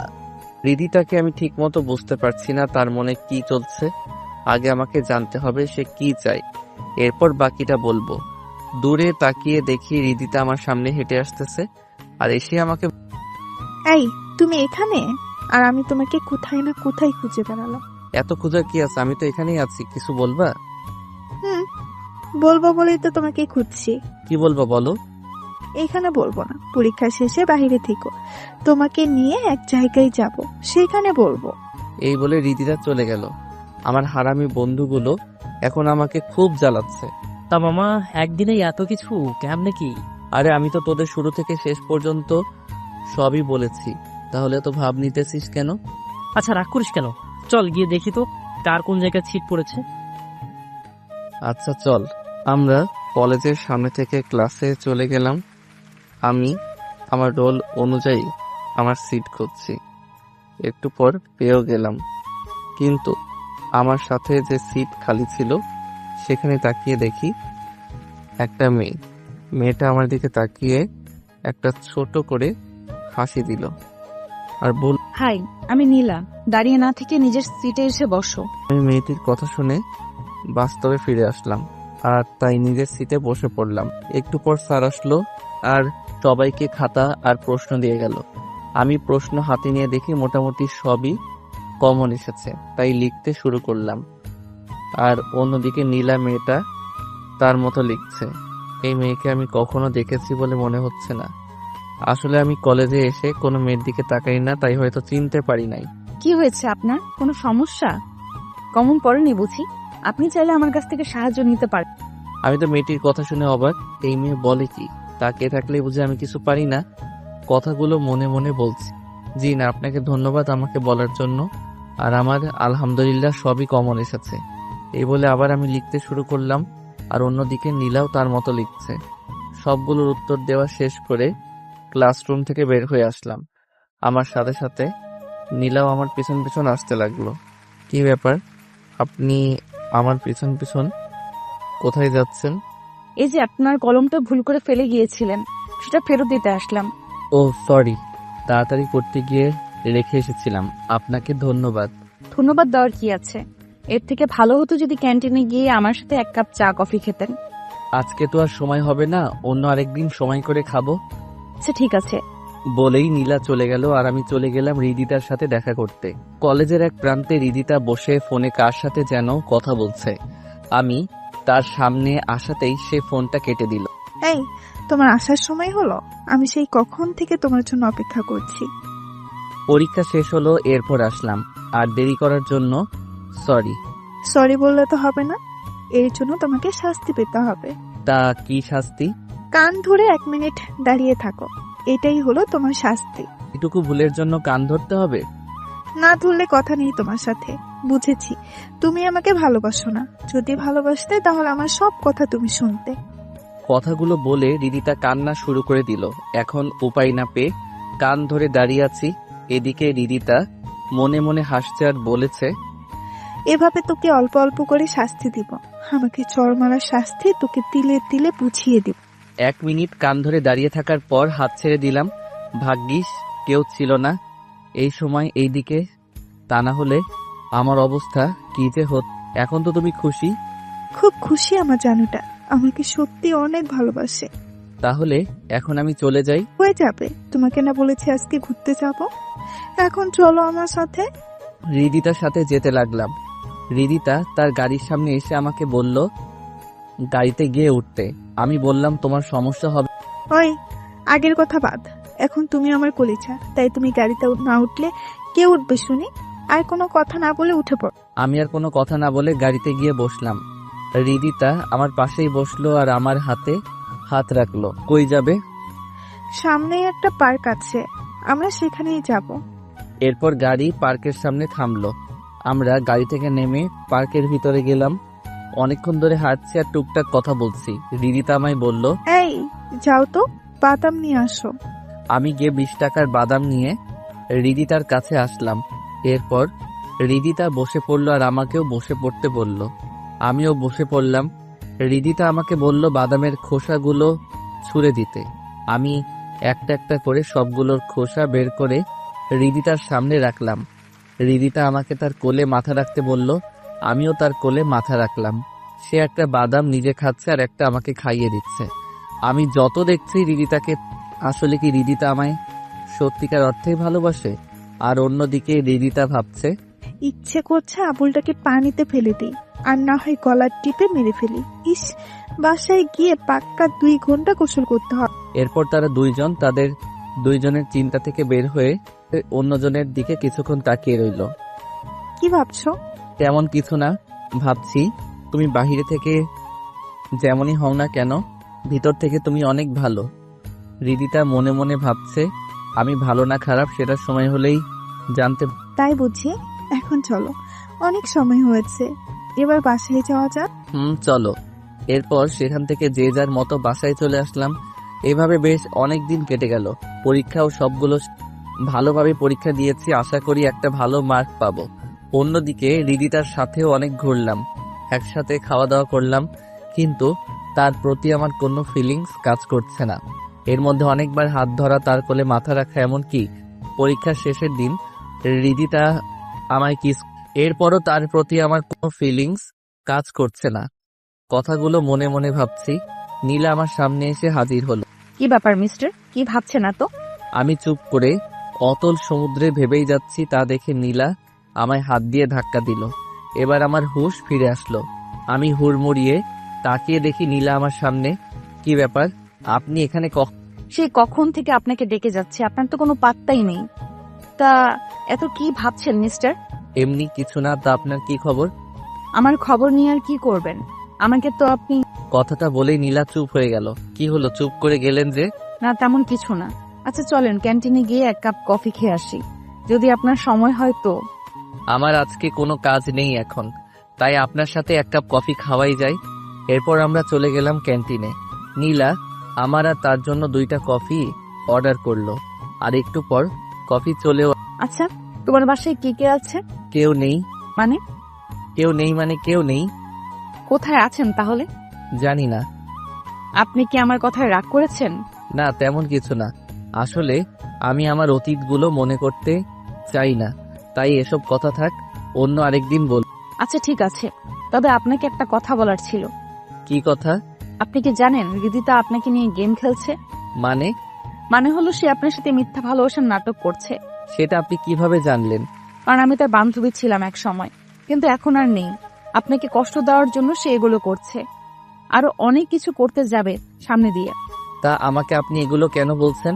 কারণ আমি জানি আপনি অনেক ভালো, আর আপনাকে এইভাবে কষ্ট পেতে দেখলে আমার ভালো লাগে না। আমি আপনাকে অনেক আগে থেকেই ফলো করেছি। আপনি সবার মতো না, একদম আলাদা। আপনার মধ্যে কোনো 6-9 নেই। আপনি প্লিজ রিদিতার থেকে সাবধান। আর আমি যে এগুলো আপনাকে বলেছি, এই কথাটা রিদিতাকে বলবেন না। আপনি কি পাগল হয়ে গেছেন নাকি? আপনি আমার অনেক বড় উপকার করলেন আর আপনার কথা আমি বলে দিব এই কথা ভাবলেন কিভাবে? যাই হোক, আসলে আমিও রিদিতাকে ভালোবাসি না। সত্যি বলতে তার কাছ থেকে একটু শান্তি পেতে তার সাথে তাল মিলিয়ে যাচ্ছি। আমি যেভাবেই হোক কলেজ লাইফটা শেষ করা। ও আচ্ছা, আপনি সত্যিই রিদিতাকে ভালোবাসেন না? জি না, নীলাকে দেখলাম সে অনেক খুশি হয়েছে বলে মনে হচ্ছে, তাই আমি বললাম, কি হলো আপনার আবার? আপনি হাসছেন যে? সেটা আপনি যদি বুঝতে পারতেন তাহলে তো অনেক ভালো হতো। আপনি আসলে একটা আবুল। এই কথা বলে নীলা দৌড়ে চলে গেল। আমিও নীলার চলে যাওয়ার দিকে তাকিয়ে আছি। আমি নাকি আবুল? আমি যে কি সেটা যদি আপনি জানতেন তাহলে তো হয়েই যেত। তবে একটা কথা ভাবছি নীলার আর এরপর আমিও আর এখানে না দাঁড়িয়ে বাসায় চলে আসলাম। বাসায় এসে রান্না করে খাবার খেলাম। কলেজ কয়েকদিনের জন্য ছুটি দিয়েছে পরীক্ষার জন্য, তাই এই কয়েকদিন একটু ভালোভাবে নিজেকে মানিয়ে নিতে হবে। শুয়ে শুয়ে এগুলো ভাবছি। যখনই ঘুম চলে আসবে ঠিক তখন মোবাইলটা বেজে উঠল। এই সময়ে আবার কে ফোন দিল? মোবাইলের স্ক্রিনে তাকিয়ে দেখে অচেনা নাম্বার থেকে কে যেন ফোন দিয়েছে। ভাবছি ফোনটা ধরবো নাকি কি ভেবে যেন ফোনটা ধরলাম। তো কে বলছেন? ওপাশ থেকে একটা মেয়ে কণ্ঠ। আমিটা কে? আরে আমাকে চিনতে পারছেন না? আমি নীলাম। আপনি? তা আপনি আমার নাম্বার কিভাবে পেলেন? সেটা বলা যাবে না। এই কথা বাদ দিয়ে বলুন, কি করছেন এখন? না, আপনাকে বলতেই হবে আমার নাম্বার কিভাবে পেলেন। আমি তো আমার নাম্বার আমার পরিচিত মানুষ ছাড়া আর কাউকে দেই নাই। রাকিব ভাইয়া দিয়েছে। প্রথমে দিতে রাজি হয় নাই, পরে অনেক কষ্টে নিয়েছি। এত কষ্ট করে আমার নাম্বার নেওয়ার কি আছে শুনি? সেটা আপনাকে জানতে হবে না। এখন বলেন কি করছেন আপনি? এই তো ঘুমের দেশে যেতে চেয়েছিলাম, কিন্তু আপনি এসে আমার পথে বাধা হয়ে আসলে। সরি, আমি বুঝতে পারিনি। আপনি এখন ঘুমিয়ে পড়বেন। আচ্ছা সরি, বলতে হবে না। তা কিছু বলবেন? হ্যাঁ, বলছিলাম যে কলেজ তো কিছুদিন বন্ধ থাকবে, তাই যদি আপনি কালকে ফ্রি থাকেন তাহলে আপনাকে নিয়ে একটু বাইরে ঘুরতে বের হতে। তা আমার মতো আবুলকে নিয়ে ঘুরতে গেলে আপনার সমস্যা হবে না? আমি রিদিতার মতো না, বুঝলেন? তাহলে আপনি কার মতো? আমি আমার মতো। আচ্ছা ঠিক আছে, যদি সময় পাই তাহলে কালকে জানিয়ে দিব। এখন বাই, আমি ঘুমাবো। আসলে আপনি একটা। কথাটা শেষ না করে নীলা ফোন কেটে দিল। বাকি কথাটা আমি জানি, আর সেটা হলো আমি একটা আবুল। আবুল হিসেবে দেখছি আমার বেশ সুনাম। একটা জিনিস ভেবে দেখলাম, নীলার সাথে কথা বলতে আমার খারাপ লাগে না, যেমনটা রিদিতার সাথে কথা বলতে গেলে হতো। নীলা যখন আমাকে তার হাত দিয়ে স্পর্শ করেছিল তখন মনের মধ্যে একটা কারেন্টের মতো ঝাটকা লেগেছিল। আর নীলা দেখতেও তো খারাপ না, বেশ ভালো, ভদ্র, অহংকার নেই মনের মধ্যে। এমন একজনকেই তো আমি আমার জীবনে খুঁজছি। আচ্ছা, নীলাকে কি কালকে বলে দেখবো সে আমাকে ভালোবাসে কিনা? ওকে কালকে ঘুরতে যাওয়ার সময় এক ফাঁকে বলে দেখবো। এখন ঘুমাই। ঘুম থেকে উঠে দেখি সকাল হয়ে গিয়েছে। উঠে ফ্রেশ হয়ে সকালে নাস্তা করলাম। ফোনে চেয়ে দেখি কালকের নাম্বার থেকে 20টা মিস কল এসেছে। এই এত সময় কি করছিলেন শুনি? এই তো ঘুম থেকে উঠে রান্না করলাম, এখন নাস্তা করছি। আহা রে, বেচারার কি কষ্ট। তাই একটা বিয়ে করলেই তো পারেন। আমার মতো আবুলকে কোন মেয়ে বিয়ে করবে শুনি?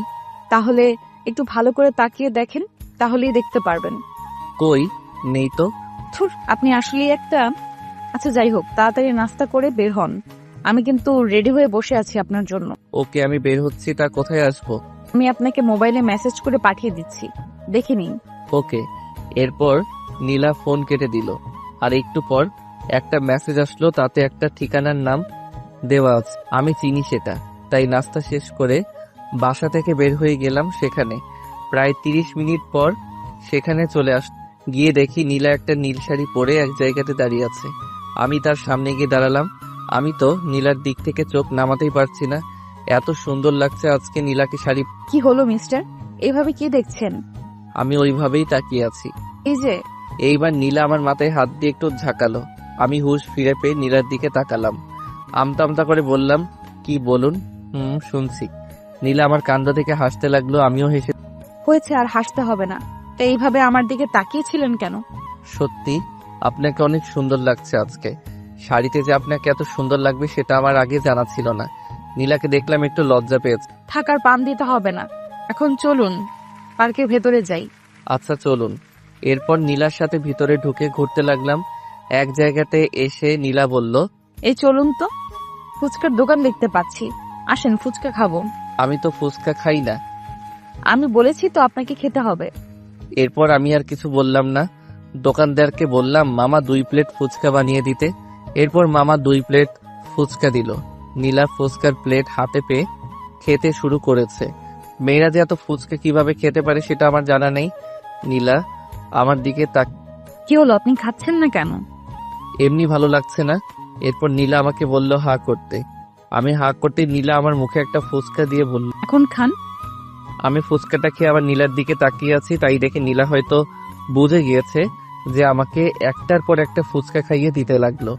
জীবনে কখনো ফুচকা খাই, কিন্তু এখন মনে হচ্ছে দুনিয়ার সব ফুচকা আমাকে আজকে খাইয়ে দিলেও হয়তো আমার পেট ভরবে না।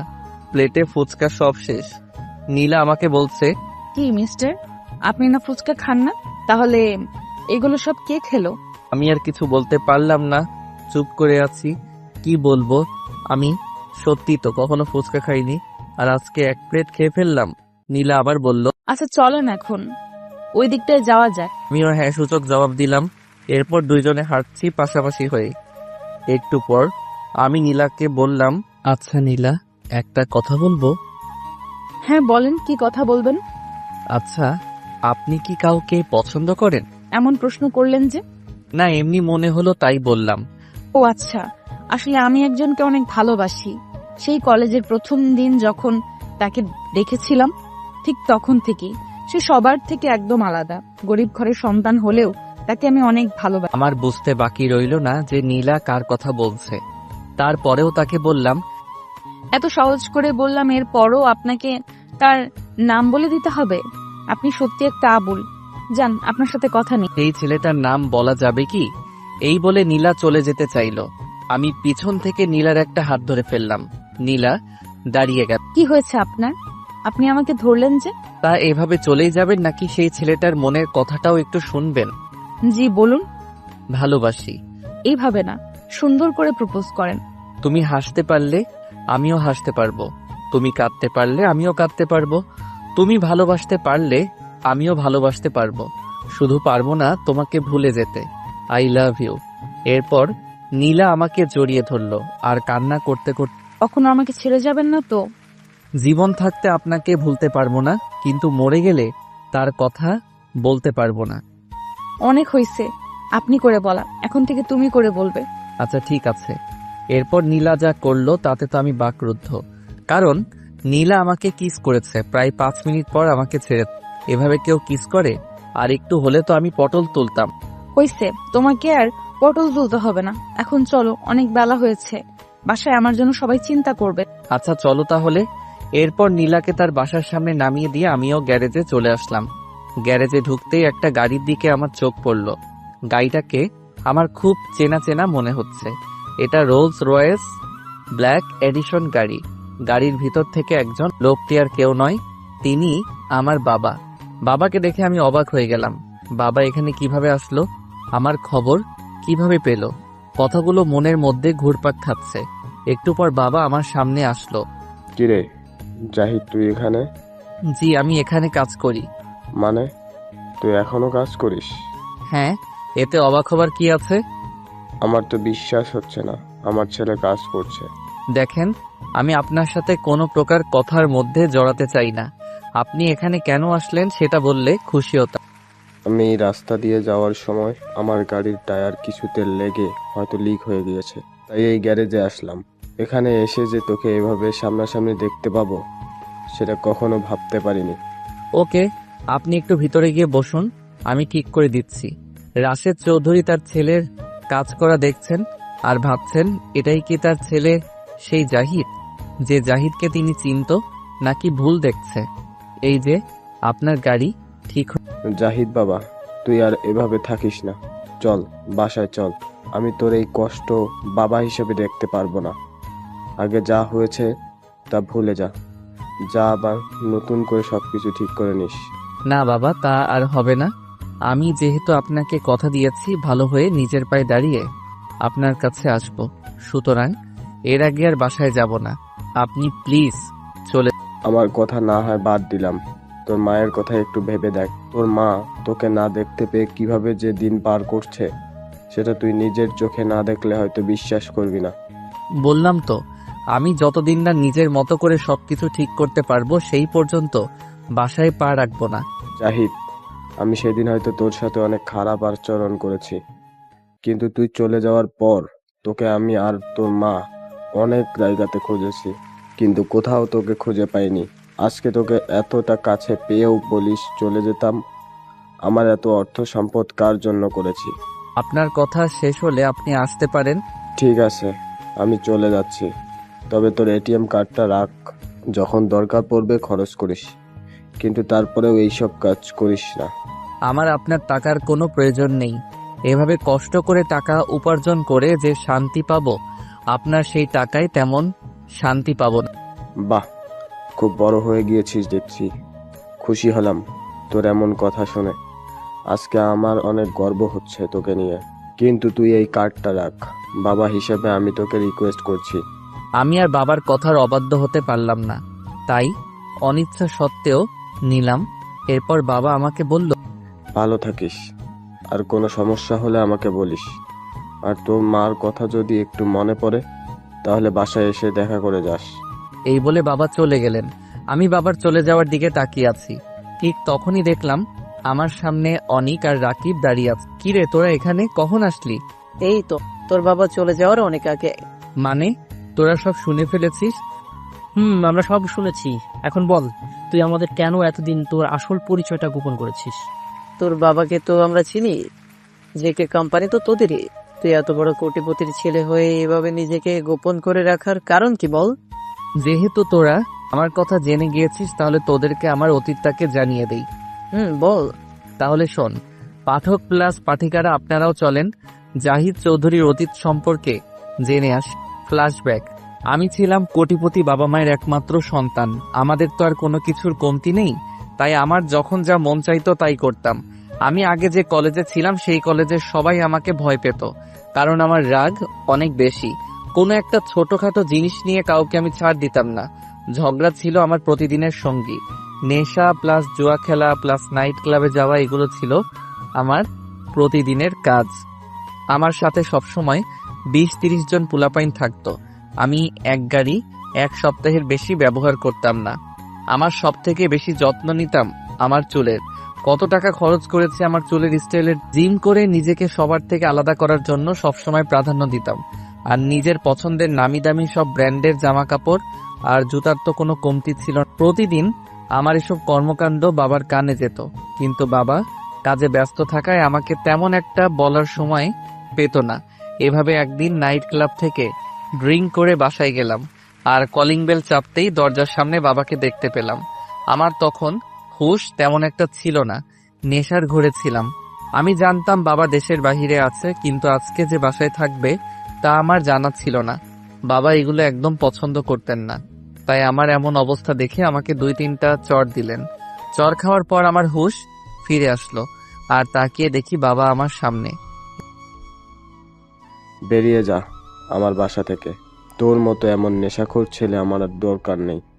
যেদিন ভালো হতে পারবি সেদিন এই বাসায় পা দিবি, এর আগে না। আমিও বাবাকে বলেছিলাম, ঠিক আছে, যেদিন নিজের পায়ে দাঁড়াতে পারবো আর ভালো হতে পারবো সেদিনই আমি ফিরে আসব, এর আগে না। এরপর কথাগুলো বলেই আমি সেখান থেকে রাগ করে চলে এসেছিলাম। অনেক বন্ধুর সাথে দেখা করলাম, সবাই আমাকে কোনো সাহায্য করলো না। তখন বুঝতে পারলাম আসলে তারা সবাই আমাকে না, আমার টাকার জন্য আমার সাথে সময় দিয়েছিল। তাই আমি আমার সব ভুল বুঝতে পারি। এরপর ঠিক করলাম নিজেই নিজের ক্যারিয়ার গড়ব। তাই এখানে চলে আসলাম আর একটা বাসা ভাড়া নিয়ে চলতে শুরু করলাম, কিন্তু আগের মতো করে না। অনেকটা খ্যাত ছেলে হিসেবে নিজেকে সবসময় সবার কাছে পরিচয় দিতাম। এরপর তো বাকিটা তোদের জানাই আছে। এতক্ষণ ধরে অনিক আর রাকিব আমার সব। এরপর রাকিব বলে উঠল, সবই বুঝলাম, কিন্তু একটা কথা বুঝলাম না। কোনো কথা বুঝলি না? তোর বাবা তো তোকে নিয়ে যেতে চেয়েছিল, তুই গেলি না কেন? আমার এখনো যাওয়ার সময় হয়নি, যেদিন যাওয়ার সময় হবে সেদিন যাব। আরে বেটা, রাগ করে না থেকে একবার বাসায় গিয়ে ঘুরে আয়, দেখবি অনেক ভালো লাগবে। আমার কাছে তোর বাবার নাম্বার আছে, আমি ফোন। না, তোকে আমি ফোন করতে বলেছি নাকি? প্লিজ, তোরা আমাকে জোর করিস না। এখন আমি বাসায় গেলে হয়তো আমার এই ভালো জীবনটাকে হারিয়ে ফেলতে পারি, কারণ টাকা মানুষকে ভালো থেকে খারাপ বানাতে 1 সেকেন্ডও দেরি করে না। আমি এখন যেমন আছি তেমনই ভালো আছি। আগে কলেজ লাইফটা শেষ করি, এরপর। আচ্ছা ঠিক আছে, আমরা তাহলে এখন চলে যাচ্ছি। কালকে তো কলেজ খুলবে, তাহলে সেখানেই দেখা হবে। আচ্ছা যা তাহলে। অনিকা রাকিবকে বিদায় দিয়ে আমিও বাসায় চলে আসলাম।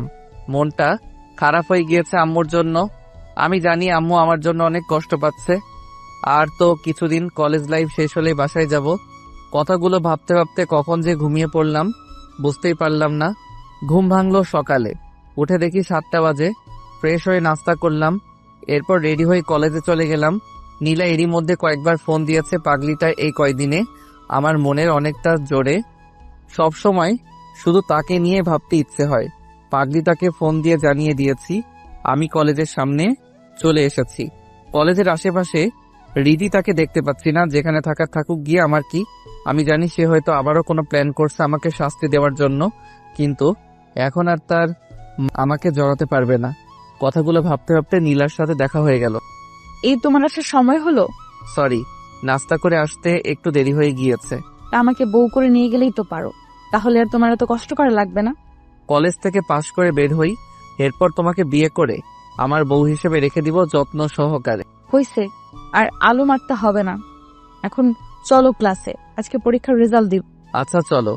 এই বলে আমরা ক্লাসের উদ্দেশ্যে রওনা দিলাম। ক্লাসে আমি চলে গেলাম রাকিবের কাছে। এরপর তাদের সাথে একটু আড্ডা দিলাম। কিছুক্ষণ পর স্যার ক্লাসে প্রবেশ করলো আর বলল, প্রতিবার কলেজে সবসময় পরীক্ষায় রিধিতা প্রথম স্থানে থাকতো, কিন্তু এবার প্রথম স্থান অন্যজন দখল করেছে। আমরা সবাই স্যারের কথা শুনে অবাক হলাম। সবাই ভাবতে লাগলো কে হতে পারে। একটু পর স্যার বলল, এবার প্রথম স্থান আছে জাহিদ। স্যারের কথা শুনে আমি তো রীতিমতো অবাক। শুধু কি আমি অবাক, নাকি ক্লাসের সবাই অবাক? সব থেকে বেশি অবাক হয়েছে বলে মনে হচ্ছে রিদিত। সে ভাবতেও পারেনি হয়তো তার অবস্থান আমি এভাবে কেড়ে নিব। তার দিকে তাকাতেই তার মুখটা দেখার মতো ছিল। স্যার আমাকে অভিনন্দন জানিয়ে বলল, আমি জানতাম তুমি ভালো কিছু একটা করবে, আর সেটাই হলো। এভাবে এগিয়ে যেও। এরপর সবাই ক্লাসে হাততালি দিল। অন্যদিকে রিদিতা জ্বলে পুড়ে ছাই হয়ে যাওয়ার মতো অবস্থা। এটা কিভাবে সম্ভব? শেষ পর্যন্ত আবুল আমার থেকে উপরে চলে গেল। না, এটা কখনো মেনে নেওয়া যাবে না। তাকে একটা উচিত শিক্ষা দিতেই। রিদিতাকে দেখলাম আমার সামনে এগিয়ে আসছে। কংগ্রেস জাহিদ, প্রথম স্থানে আসার জন্য। তোমাকেও ধন্যবাদ। তা এই উপলক্ষে আজকে রাতে একটা পার্টির আয়োজন করব, তুমি সেখানে আসবে। ঠিক আছে, আমি সময় মতো চলে আসব। রিদিতা মনে মনে ভাবছে তুই শুধু একবার আয়, এরপর বাকিটা আমি দেখে নিব। আচ্ছা ঠিক আছে, রাত 10টায় চলে আসবে। আমি ঠিকানা তোমাকে মেসেজ করে পাঠিয়ে দিব। এরপর রিদিতা চলে গেল। অন্যরাও আমাকে অভিনন্দন জানাচ্ছে। নীলাকে দেখলাম আমাকে একটা ফ্লাইং কিস করলো। আমিও সেটা সবার আড়ালে হাতে নিয়ে পকেটে রেখে দিলাম। এটা দেখে নীলা হেসে দিল। এভাবে ক্লাস করে কলেজ থেকে একে একে অনেক রাগিব আর নীলার সাথে কথা বলে সবাইকে বিদায় দিয়ে বাসায় চলে আসলাম। অন্যদিকে রিদিতা তার বন্ধুদের সাথে প্ল্যান করছে কিভাবে আমাকে শাস্তি দেওয়া যায়। রিদিতা তার বন্ধুদের সব বুঝিয়ে দিচ্ছে। আর এদিকে আমি রাত 9টায় রিদিতার দেওয়ার ঠিকানায় চলে আসলাম। এসেই দেখি একটা ক্লাব। ভিতরে রিদিতা আর তার বন্ধুরা কথা বলছে। আমি তাদের সামনে যাওয়ার পর, তুমি চলে এসেছো? আচ্ছা চলো আমরা একটু ডান্স করি। আমি এগুলো পছন্দ করি না। আজকে এই দিনে তোমার পছন্দ বাদ দাও আর আমার সাথে সাথে এসো। আমি রিদিতার পিছন পিছন যেতে লাগলাম। একটু আসতেই রিদিতাকে একটা ছেলে স্পর্শ করলো। রিদিতা আমার কাছে এসে বলল, তোমার সামনে আমাকে এই ছেলে স্পর্শ করলে আর তুমি চুপ করে আছো? রিদিতার কথা শুনে আমি ছেলেটাকে বললাম, কি ভাইয়া, এভাবে মেয়েদের গায়ে স্পর্শ করেন কেন? আমি এই কথা বলার সাথে সাথে ছেলেটা আমাকে ধাক্কা দিল আর বলল, তোর সমস্যা কি? এরপর আমাকে একটা ঘুষি দিল। আমি নিচে পড়ে গেলাম। উঠে দেখি আরো 5-6 জন সেই ছেলের সাথে দাঁড়িয়ে আছে। তাদের হাতে লাঠি প্লাস হকি স্টিক। রিদিতা আমার সামনে এসে, কি হয়েছে তোমার? তুমি ব্যথা পাওনি তো? আমার আর বুঝতে বাকি রইল না যে এগুলো সব রিদিতার সাজানো নাটক। তাই এক ঝাটকা দিয়ে রিদিতাকে সরিয়ে আমি বললাম, চুপ, অনেক নাটক দেখেছি তার, কিন্তু আর না, এবার তোর নাটক কি বলছো এসব জাহিদ? আমি তো তোমাকে অনেক ভালোবাসি। ভালোবাসিস আমাকে? হাসালি, কি মনে করেছিস আমি কিছু জানি না? তাহলে ভুল ভেবেছিস। তোর সবকিছু আমি জানি। তোর মতো মিথ্যাবাদী মেয়ের স্থান আমার পায়ের নিচে। কথাগুলো বলে আমি সেখান থেকে রিদিতা ভাবছে কি চেয়েছিলাম আর কি হয়ে গেল, সব প্ল্যান জলে ডুবে গেল। এখন কি আর করার। এই সবাই চল এখান থেকে, চলে যা। রিদিতার বন্ধু আকাশ বলে উঠল, কই যাবি এত তাড়াতাড়ি? আমাদের একটু সময় দিয়ে যা। যাকে শিক্ষা দিতে চেয়েছিলাম সে তো চলে গিয়েছে, তাহলে আর এখানে থেকে সময় নষ্ট না করাই ভালো। কিন্তু আমাদেরকে এভাবে রেখে চলে যাবি? আমাদের তো কিছু চাওয়া পাওয়া আছে তোর কাছে। কি বলতে চাস তুই? বলতে চাই আমাদের সাথে এইটা রাত সময় দে, তাহলেই হবে। মানে কি বলছিস তুই আকাশ এসব? যা শুনেছিস ঠিকই শুনেছিস। আমরা এত কষ্ট করলাম তোর জন্য, এত রাতে সব কাজ ফেলে চলে আসলাম। এভাবে কি তোকে ছেড়ে দেব? তোর সাথে বন্ধুত্ব করেছি শুধু তোর সাথে একটা রাত কাটানোর জন্য। এর আগেও তোর সাথে একটা রাত কাটাতে চেয়েছিলাম, কিন্তু ওই শালা আবুল এসে আমাদের সব প্ল্যান মাটি করে দিয়ে তোকে বাঁচিয়ে নিয়ে গেছে। কিন্তু আজকে তো তোকে এভাবে এই নির্জন জায়গাতে একা পেয়ে আমরা কিভাবে তোকে ছেড়ে দিই বল? এখন তো তোকে আবুলও রেখে চলে গিয়েছে। আজকে সারা রাত তোকে নিয়ে আমরা মজা করি। রিদিতা তো আকাশের কথা শুনে পুরাই অবাক। এই কি শুনছে সে? যাকে এতদিন সে অত্যাচার করেছিল সেই ছেলে তাকে একদিন বাঁচিয়েছিল, আর আমার বন্ধুর নামে যারা এতদিন আমার সাথে ছিল তারা আজকে এক একটা হাইনার দল হয়ে আছে আমাকে ছিঁড়ে খাওয়ার জন্য। এসবই আমার পাপের শাস্তি। আসলে আমার সাথে এমনটাই হওয়াটা স্বাভাবিক। এত রাতে আমার চিৎকারও কেউ শুনবে না। একজনকে শিক্ষা দিতে এসে আজকে আমি নিজেই শিক্ষা পেতে যাচ্ছি। কথাগুলো মনে করছি আর নিজের অজান্তে এখন আর কেঁদে কি লাভ হবে? এদের সাথে তো আমি একা একটা মেয়ে হয়ে পারবো না। তাই নিজেকে ওদের কাছে বিলিয়ে দেওয়া ছাড়া আমার আর কোনো রাস্তা খোলা। অন্যদিকে আমি মনে মনে ভাবছি, আচ্ছা রিদিতাকে কি এভাবে ওখানে রেখে আসাটা আমার উচিত হয়েছে? আমি তো জানি ওর বন্ধুরা ভালো না, আর এমনিতেই রাত অনেক। একবার কি গিয়ে দেখে আসবো? যাই গিয়ে দেখে আসি। আমি আবার সেখানে যেতে লাগলাম। গিয়ে দেখি রিদিতার জামা আকাশ টান দিয়ে বের করতে চাইল, আর রিদিতা চোখ বন্ধ করে কান্না করছে। এটা দেখে আমি আর ঠিক থাকতে পারলাম না। সোজা আকাশের সামনে গিয়ে তাকে দিলাম একটা ঘুষি। আমার ঘুষি খেয়ে সে মাটিতে পড়ে গড়াগড়ি করতে লাগলো। মুখে হাত দিতেই পর সবাই আমার দিকে তাকালো। রিদিতা তো আমাকে দেখে তো মনে হলো অবাক হয়েছে যে আমি আবার ফিরে এসেছি। এরপর আকাশের বাকি 6-7টা বন্ধু আমার সামনে এসে সবার হাতে লাঠি আর হকি স্টিক। একজন হকি স্টিক নিয়ে আমাকে তেড়ে আসলো বাড়ি মারার জন্য। আমি একটু সরে গিয়ে তার হাত থেকে হকি স্টিকটা হাতে নিয়ে দিলাম একটা বাড়ি। আমার বাড়ি দেওয়ার সাথে সাথে ছেলে মাটিতে পড়ে গেল। পিছন থেকে একজন আমার জামা ধরে টান দিল। এতে করে আমার জামাটা খুলে যাওয়াতে আমার খালি শরীরটা সবাই দেখতে পেল। আমার এমন শরীর দেখে তো এক একজনের চোখ ছান। আমি একে একে সবগুলোকে মারলাম। সবাই আমার মার খেয়ে নিচে পড়ে আছে। আমার চোখ থেকে চশমাটা পড়ে গিয়েছে মারামারি করার সময়, আর চুলগুলো স্বাভাবিক অবস্থায় নেই, আমার আগের অবস্থায় আছে চুলগুলো। আমার শরীর দেখে তো রিদিতা হা হয়ে তাকিয়ে আছে আমার দিকে। আমি রিদিতার দিকে দাঁড়িয়ে বললাম, এবার চলুন আপনাকে আপনার বাসায় নামিয়ে দিয়ে আসি। রিদিতা কোনো কথা বলছে না, শুধু আমার দিকে চেয়ে আছে। তাই আমি আবারও বললাম, এই যে চলেন। এইবার রিদিতা আমার কথা মনে হয় শুনতে পেয়েছে, তাই কে আপনি? আপনি তো আবুল না। আমার সামনে যে দাঁড়িয়ে আছে সে আর যাই হোক আবুল হতে পারে না। সে প্রশ্নের উত্তর এখন দেওয়ার সময় না। এখন চলুন আপনাকে আপনার বাসায় দিয়ে আসি। এরপর রিদিতা আর কোনো কথা বলল না, আমার সাথে সাথে আসতে লাগলো। পিছন থেকে আকাশ বলল, তোকে আমি কালকে দেখে নিব। তুই কালকে কলেজে আয়, এরপর দেখবি এই আকাশ কি। আমি তার সামনে গিয়ে বললাম, তোর কে কে আছে কালকে নিয়ে আসিস আমার সামনে। এরপর কথাটা বলেই তার বুক বরাবর একটা কিক দিলাম। এক কিকে সে অজ্ঞান। রিদিতাকে তার গাড়িতে বসিয়ে দিলাম, আর আমি গাড়ি চালাচ্ছি। হৃদিতা শুধু আমার দিকে তাকিয়ে আছে, সেটা আমি খুব ভালো করেই বুঝতে পেরেছি। কিন্তু এখন আর চেয়ে কোনো লাভ হবে না, কারণ তোমার থেকে অনেক ভালো মেয়ে আমি পেয়ে গিয়েছি আমার জীবনে।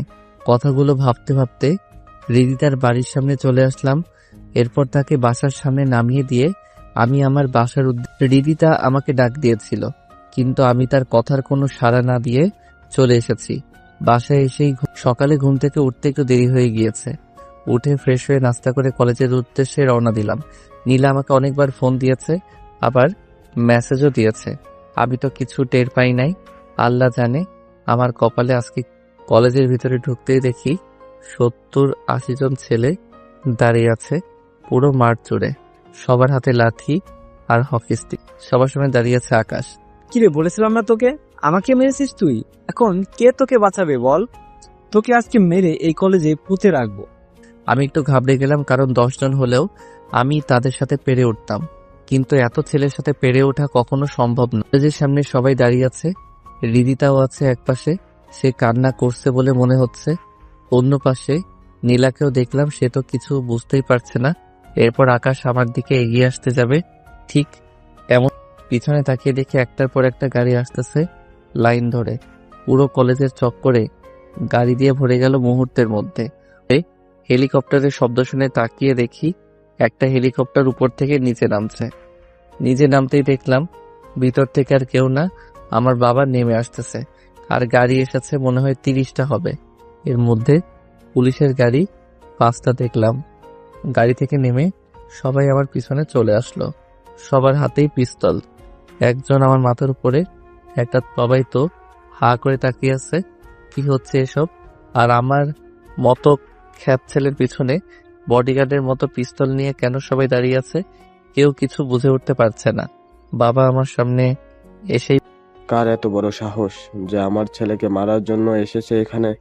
বাবার মুখ থেকে এমন কথা শুনে কলেজের সবাই যেন বাকরুদ্ধ হয়ে গিয়েছে, কারণ জেকে কোম্পানির মালিকের ছেলে যে আমি, সেটা মনে হয় কেউ কল্পনা তো ভাবতে পারে। এরপর বাবাকে দেখলাম আকাশের দিকে তাকিয়ে বলল, কিরে, তুই আমার ছেলেকে মারতে এসেছিস? সাহস থাকলে আমার ছেলের গায়ে একটা টোকা দিয়ে দেখা। এরপর পুলিশ এসে সবগুলোকে হাত করা লাগিয়ে বলল, আর কারো সাথে ঝামেলা করার জায়গা পেলি না, এবার জেলে চল, সারা জীবন সেখানে পচে মরবি। এই বলে সবগুলোকে গাড়িতে তুলে নিয়ে গেল। আর এদিকে নীলা এসে আমায় জড়িয়ে ধরে বলেছে, তোমার কিছু হয়নি তো? আরে কি করছো? আমার কিছু হয়নি, ছাড়ো আমাকে, সবাই দেখছে আর এখানে আমার বাবা আছে। কথাটা শুনে নীলা আমার কাছ থেকে সামনের দিকে তাকিয়ে দেখে একজন দাঁড়িয়ে আছে। তা দেখে নীলা লজ্জায় পড়ে গেল আর আমার পিছনে লুকিয়ে রইল। এরপর বাবা নীলাকে ডাক দিল ওনার সামনে যাওয়ার জন্য। আমি অভয় দিয়ে বললাম যাওয়ার জন্য। এরপর নীলাকে কি যেন বাবা বলল। এরপর বাবা আবার হেলিকপ্টার করে চলে গেলেন, আর গাড়িগুলো কলেজের মাঠ থেকে একটা একটা করে চলে গেল।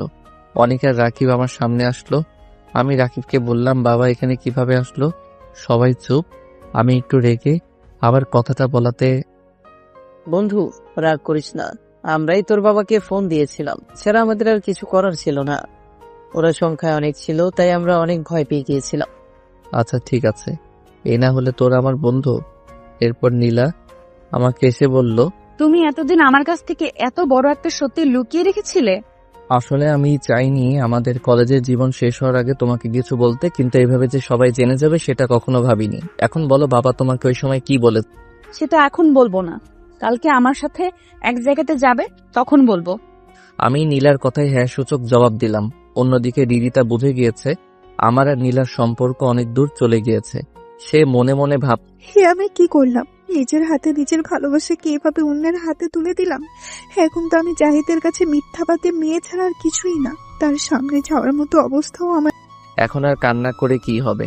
এখন এই কান্নার কোনো দাম নেই। আসলে সময় থাকতে সময়ের মূল্য দিতে না পারলে পরিশেষে এমনটাই ঘটে। রিদিতার আর এগুলো দেখতে পারছে না, তাই সে ওখান থেকে। এদিকে আমি আর নীলা একজন আরেকজনের সাথে আরো কিছু কথা বলে যে যার মতো বাসায় চলে আসলাম। আজকে আর ক্লাস করলাম না। আজকে যা ঘটেছে, এরপর ক্লাস করতে কারই বা ভালো লাগে। বাসায় এসে দিলাম একটা ঘুম। ঘুম ভাঙলো মোবাইলের শব্দে। তাকিয়ে দেখি নীলা কল দিয়েছে। কি মিস্টার, এখনো ঘুম শেষ হয়নি? দিলে তো আমার কাঁচা ঘুমটা শেষ করে। একদম ভালো করেছি। এখন বেশি কথা না বলে শোনো আমি কি বলছি। কালকে সকাল 8টায় রেডি হয়ে আমার বাসার সামনে থাকবে। কিন্তু কেন? তোমাকে যা বলেছি তাই করো। এত কথা কেন বলছো তুমি? আচ্ছা ঠিক আছে, এখন তাহলে রাখছি, আমার অনেক ঘুম পেয়েছে। ঠিক আছে, তাহলে ঘুমাও। বাই। আমিও বাই বলে আবার ঘুমিয়ে পড়লাম। এরপর সকালবেলা ঘুম থেকে উঠে ফ্রেশ হয়ে নাস্তা করে বের হলাম নীলাদের বাসার উদ্দেশ্যে। নীলাদের বাসায় এসে নীলাকে একটা কল দিলাম। একটু পর নীলা একটা নীল শাড়ি পরে আমার সামনে আসতে লাগলো। পার্কে দেখা করার দিনের মতো আজকেও নীলাকে নীল শাড়িতে অনেক সুন্দর লাগছে। এখন চলো। আমরা যাবোটা কোথায়? আমি যেখানে যেতে বলবো সেখানেই যাবে। এরপর নীলা তাদের গাড়িতে ঢুকলো আর আমাকেও ভিতরে আসতে বলল। আমি আর কিছু না বলে গাড়ির ভিতরে গিয়ে নীলার সাথে বসে পড়লাম। নীলা মনে হয় গাড়ির ড্রাইভারকে আগে কোথায় যেতে হবে সেটা বলে দিয়েছিল, তাই ড্রাইভার কিছু না বলে গাড়ি চালাতে লাগলো। আমি একটু পরপর নীলার দিকে তাকাচ্ছি, তাই দেখে কি হয়েছে তোমার? এভাবে তাকিয়ে কি দেখছো? তোমাকে দেখছি। আজকে তোমাকে অনেক সুন্দর লাগছে। আমার কথা শুনে নীলা আমার বুকে লজ্জায় লুকিয়ে পড়ল। আমি আর কিছু না বলে পাগড়িটাকে জড়িয়ে ধরলাম। এই পাগড়িটাকে যে আমি অনেক ভালোবাসি, নীলাকে ছাড়া আমি আর অন্য কিছু ভাবতেই পারি না। ভালোবাসাগুলো হয়তো এমনই, প্রিয় মানুষকে মন থেকে ভালোবাসলে তাকে ছাড়া আর অন্য কিছু মাথায় ঢোকে না। কথাগুলো ভাবতে ভাবতে হঠাৎ বাহিরে চোখ যেতেই তাকিয়ে দেখলাম আমার খুব পরিচিত একটা জায়গাতে গাড়িটা যাচ্ছে। এই সেই জায়গা যার বাঁধন থেকে একসময় আমি সবকিছু ছেড়ে চলে গিয়েছিলাম। কিন্তু এখানে কেন নীলা আমাকে নিয়ে আসলো? আর একটু যেতেই আমাদের বিশাল বাড়ির গেটের সামনে আসলো। এটা দেখে আমি নীলাকে এমনি এসেছি। না, আমি সেখানে যাব না, চলো আমরা ফিরে যাই। প্লিজ জাহিদ, এমন পাগলামো করো না। আমি আঙ্কেলকে কথা দিয়েছি তোমাকে আমি তোমাদের বাসায় নিয়ে আসব। আর আমি যদি তোমাকে তাদের সামনে নিয়ে যেতে পারি তাহলে তারা আমাকে বউ হিসেবে মেনে নেবেন। বাহ নীলা বাহ, তুমি বউ হবার লোভের জন্য আমাকে বাসায় নিয়ে যাচ্ছ? তুমি আমাকে ভুল বুঝছো। আমি চাই তুমি আবার তোমার পরিবারের কাছে ফিরে এসো। আগে যা হয়েছে সেগুলো ভুলে যাও। তুমি আমাকে ভালোবাসো নাকি বাবার অর্থ সম্পদকে ভালোবাসো? কোনটা? আমি তোমাকে ভালোবাসি, আর এই জন্য আমি তোমাকে তোমার পরিবারের কাছে নিয়ে যাচ্ছি। প্লিজ জাহিদ, আমাকে তাদের সামনে ছোট করো না। আমি অনেক আশা নিয়ে আঙ্কেলকে কথা দিয়েছি যে তোমাকে আমি তোমাদের বাসায় নিয়ে আসবো। এই বলে নীলা কান্না করতে শুরু করলো। নীলার কান্না আমি আবার সইতে পারি না, তাই আমি বললাম, আচ্ছা ঠিক আছে, শুধু বাড়ির ভিতরে গিয়ে আবার চলে আসবো, শুধুমাত্র তোমার কথা রাখার জন্য যাচ্ছি। এরপর সেখানে গিয়ে এক মুহূর্ত দেরি। এবার নীলা আমার কথা শুনে চোখের পানি মুছে আমার হাত ধরে গাড়ি থেকে নেমে গেটের ভিতরে ঢুকতে লাগলো। গেটের ভিতরে ঢুকতে গিয়ে আরেক বিপত্তি ঘটলো। গেটের দারোয়ান আমাদের ভিতরে যেতে দিবে না, কারণ আমরা অপরিচিত। আপনারা কারা আর ভিতরে কেন ঢুকতে চাচ্ছে? বিনা অনুমতিতে ভিতরে যাওয়া যাবে না। আপনি কার সামনে দাঁড়িয়ে কথা বলছেন জানেন? আপনার এমন কথার জন্য তো আপনার চাকরি চলে যাবে। নীলা আমাকে দেখিয়ে দারোয়ানকে বলল, কে আপনি, চেনেন? দারোয়ান না সূচক জবাব দিয়ে বলল, ওই না তো, আমিও ওনাকে চিনি না। আমিও দারোয়ানকে চিনি না, মনে হয় নতুন এসেছে, তাই হয়তো আমাকে চিনেনি। উনি হচ্ছেন জাহিদ চৌধুরী, আপনাদের মালিকের ছেলে। দারোয়ান নীলার কথা শুনে ভয় পেয়ে গিয়েছে মনে হলো। এক দৌড় দিয়ে গেট খুলে দিয়ে আমার পায়ে পড়ে আমাকে বলতে লাগলো, ছোট সাহেব, আমাকে ক্ষমা করে দিয়ে, আমি আসলে আপনাকে চিনতে পারিনি। আমাকে চাকরি থেকে দয়া করে বের করে দিবেন না। আরে কি করছেন, উঠুন বলছি। আপনি আপনার জায়গা থেকে ঠিক কাজই করেছেন। আপনি একজন সৎ আদর্শবান হিসেবে নিজের কাজকে সম্মান দিয়েছেন। আমি আপনার এমন কাজ দেখে অনেক খুশি হয়েছি। এরপর সেখান থেকে সামনের দিকে হাঁটতে লাগলাম। সেই চিরচেনা জায়গা, গেট থেকে বাড়ির দরজায় হেঁটে আসতে লাগে 2 মিনিট। নীলা তো এত বড় প্রাসাদের মতো বাড়ি দেখে অবাক হয়ে এদিকে ওদিকে তাকাচ্ছে। আমরা দরজার সামনে এসে দাঁড়ালাম। দরজায় কলিং বেল চাপতেই ভিতর থেকে আম্মু দরজা খুলে দিল। এরপর আমাকে দেখে আমাকে জড়িয়ে ধরে হাউমাউ করে কান্না করতে লাগলো। বাবাকে দেখলাম, মনে হয় অফিসের কাজের জন্য বের হবেন, কিন্তু আমাকে দেখে বাবাও আমার কাছে ছুটে আসলেন। আমি আম্মুকে আমার কাছ থেকে সরিয়ে নীলাকে বললাম, এই তোমার কথা মতো আমি বাসায় এসেছি, এখন আর এক মুহূর্তও নয়। আম্মু আর বাবা তো আমার কথা শুনে অবাক হয়ে গেছেন। তারা মনে করেছেন আমি সব ভুলে গিয়ে আবার বাসায় চলে এসেছি, কিন্তু তারা তা জাহিদ কি বলছে এগুলো? ওনারা তোমার বাবা মা, কিভাবে পারবে তুমি ওনাদের ছেড়ে চলে যেতে? দেখো নীলা, তোমার কথায় আমি এখানে এসেছি, কিন্তু আমার এই বাসায় থাকতে একদম ইচ্ছে করছে না। তাই তুমি চলো আমার সাথে। আরে আমি যাব না, তুমি প্লিজ তোমার মা বাবাকে আর কষ্ট দিও না। ওনারা তোমাকে ছেড়ে অনেক কষ্টে আছে। এখন তুমি যদি চলে যাও তাহলে তোমার মা আবার অসুস্থ হয়ে নীলা, তুমি আমার সাথে যাবে কিনা? যদি তুমি আমাকে সত্যিই ভালোবেসে থাকো তাহলে তুমি তোমার বাবা মায়ের কাছে যাও আর তাদের সাথে কথা বলো। আর যদি চলে যাও তাহলে মনে করব তুমি আমাকে কখনো ভালোই বাসো। আমি নীলার কথা শুনে কিছু না বলে পিছনে ফিরে বাহিরে চলে আসতে লাগলাম, কিন্তু নীলার কান্নার শব্দ আমার কানে আসতে লাগলো। আমি তো নীলার কান্না একদম সইতে পারি না, আর নীলাকে ছাড়া আমি তো একা চলতেও পারবো না। পাগলিটা আমাকে এরকম একটা পরিস্থিতিতে ফেলে দিবে ভাবতেও পারিনি। আম্মুর তো কোনো দোষ নেই, এখন আমার কি করা দরকার? আম্মুর কাছে যাব? আর কিছু না ভেবে সোজা আম্মুকে জড়িয়ে ধরলাম। বাবাকেও ইশারা দিয়ে ডাক দিলাম, বাবাও আমাকে জড়িয়ে ধরলো। এরপর নীলাকেও বাবা সামনে আসতে বলল। নীলা সামনে আসতেই বাবা বলল, তুমি পেরেছো মা আমাদের রত্নকে আমাদের মাঝে ফিরিয়ে দিতে।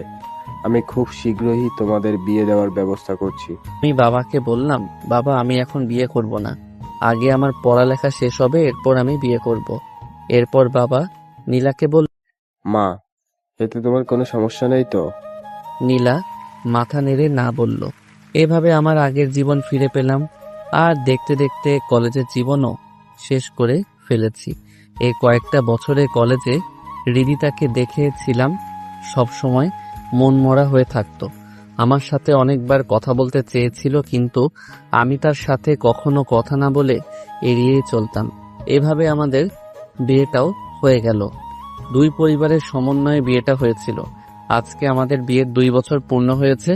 এই 2 বছরে প্রতিটি দিন নীলা আমাকে সবসময় এত যত্ন নিত, যেন আমার কাছে মনে হতো কাল। অনেক ভালোবাসা পেয়েছি নীলার কাছ থেকে। এখন আমি বাবার বিজনেস দেখাশোনা করি। নীলা একটু পরপর আমাকে কল করে জানতে চাইবে কি করি, ঠিক সময় খাবার খেয়েছি কিনা, আর কতক্ষণ লাগবে বাসায় আসতে। আমার নীলার এই পাগলামিগুলো অনেক ভালো লাগে। আজকে অফিসের একটা ফাইলে কাজ করার সময় হঠাৎ মোবাইলটা বেজে উঠল। চেয়ে দেখি বাবা কল দিয়েছে। আমি কলটা ধরে বাবাকে সালাম জানালাম। বাবা আমার সালামের উত্তর দিয়ে বললেন, আচ্ছা, তোর তো এখন কাজের চাপ অনেক বেড়ে গিয়েছে, তাই না? বলতে কি অনেকটাই চাপ। সেজন্য তোর জন্য একটা পিএ নিয়োগ দিয়েছি। তুই তাকে তোর পিএ হিসেবে রেখে দে, তোর জন্য অনেক সাহায্য হবে। আচ্ছা বাবা, ঠিক আছে, পাঠিয়ে দিও, আমি কথা বলে জেনে দেখব। তোর কেবিনের সামনেই বসে আছে। আচ্ছা ঠিক আছে, আমি পিয়নকে দিয়ে আমার কাছে আসতে বলছি। এই বলে বাবার সাথে কথা শেষ করে পিয়নকে কল দিয়ে বললাম বাহিরে বসা ব্যক্তিকে আমার কেবিনে পাঠিয়ে দেওয়ার জন্য। একটু পর দরজার সামনে থেকে একজন মেয়ে কণ্ঠে কেউ একজন বলল, ভেতরে আসতে পারি স্যার? আমার কণ্ঠটা কেন জানি খুব চেনা চেনা মনে হলো, তাই আমি বললাম, জি ভিতরে আসুন। আমার সামনে আসতেই যাকে দেখলাম তাকে দেখেই তো আমার শরীর রাগে ফেটে যাচ্ছে। এ কি হৃদিতা, আপনি? জি আমি। বড় স্যার আপনার কাছে পাঠালেন আপনার পিএ হিসাবে। মানে কি আপনি হবেন আমার পিএ? অসম্ভব, আপনাকে আমি আমার পিএ হিসেবে কখনো মেনে নিব না, বেরিয়ে যান বলছি।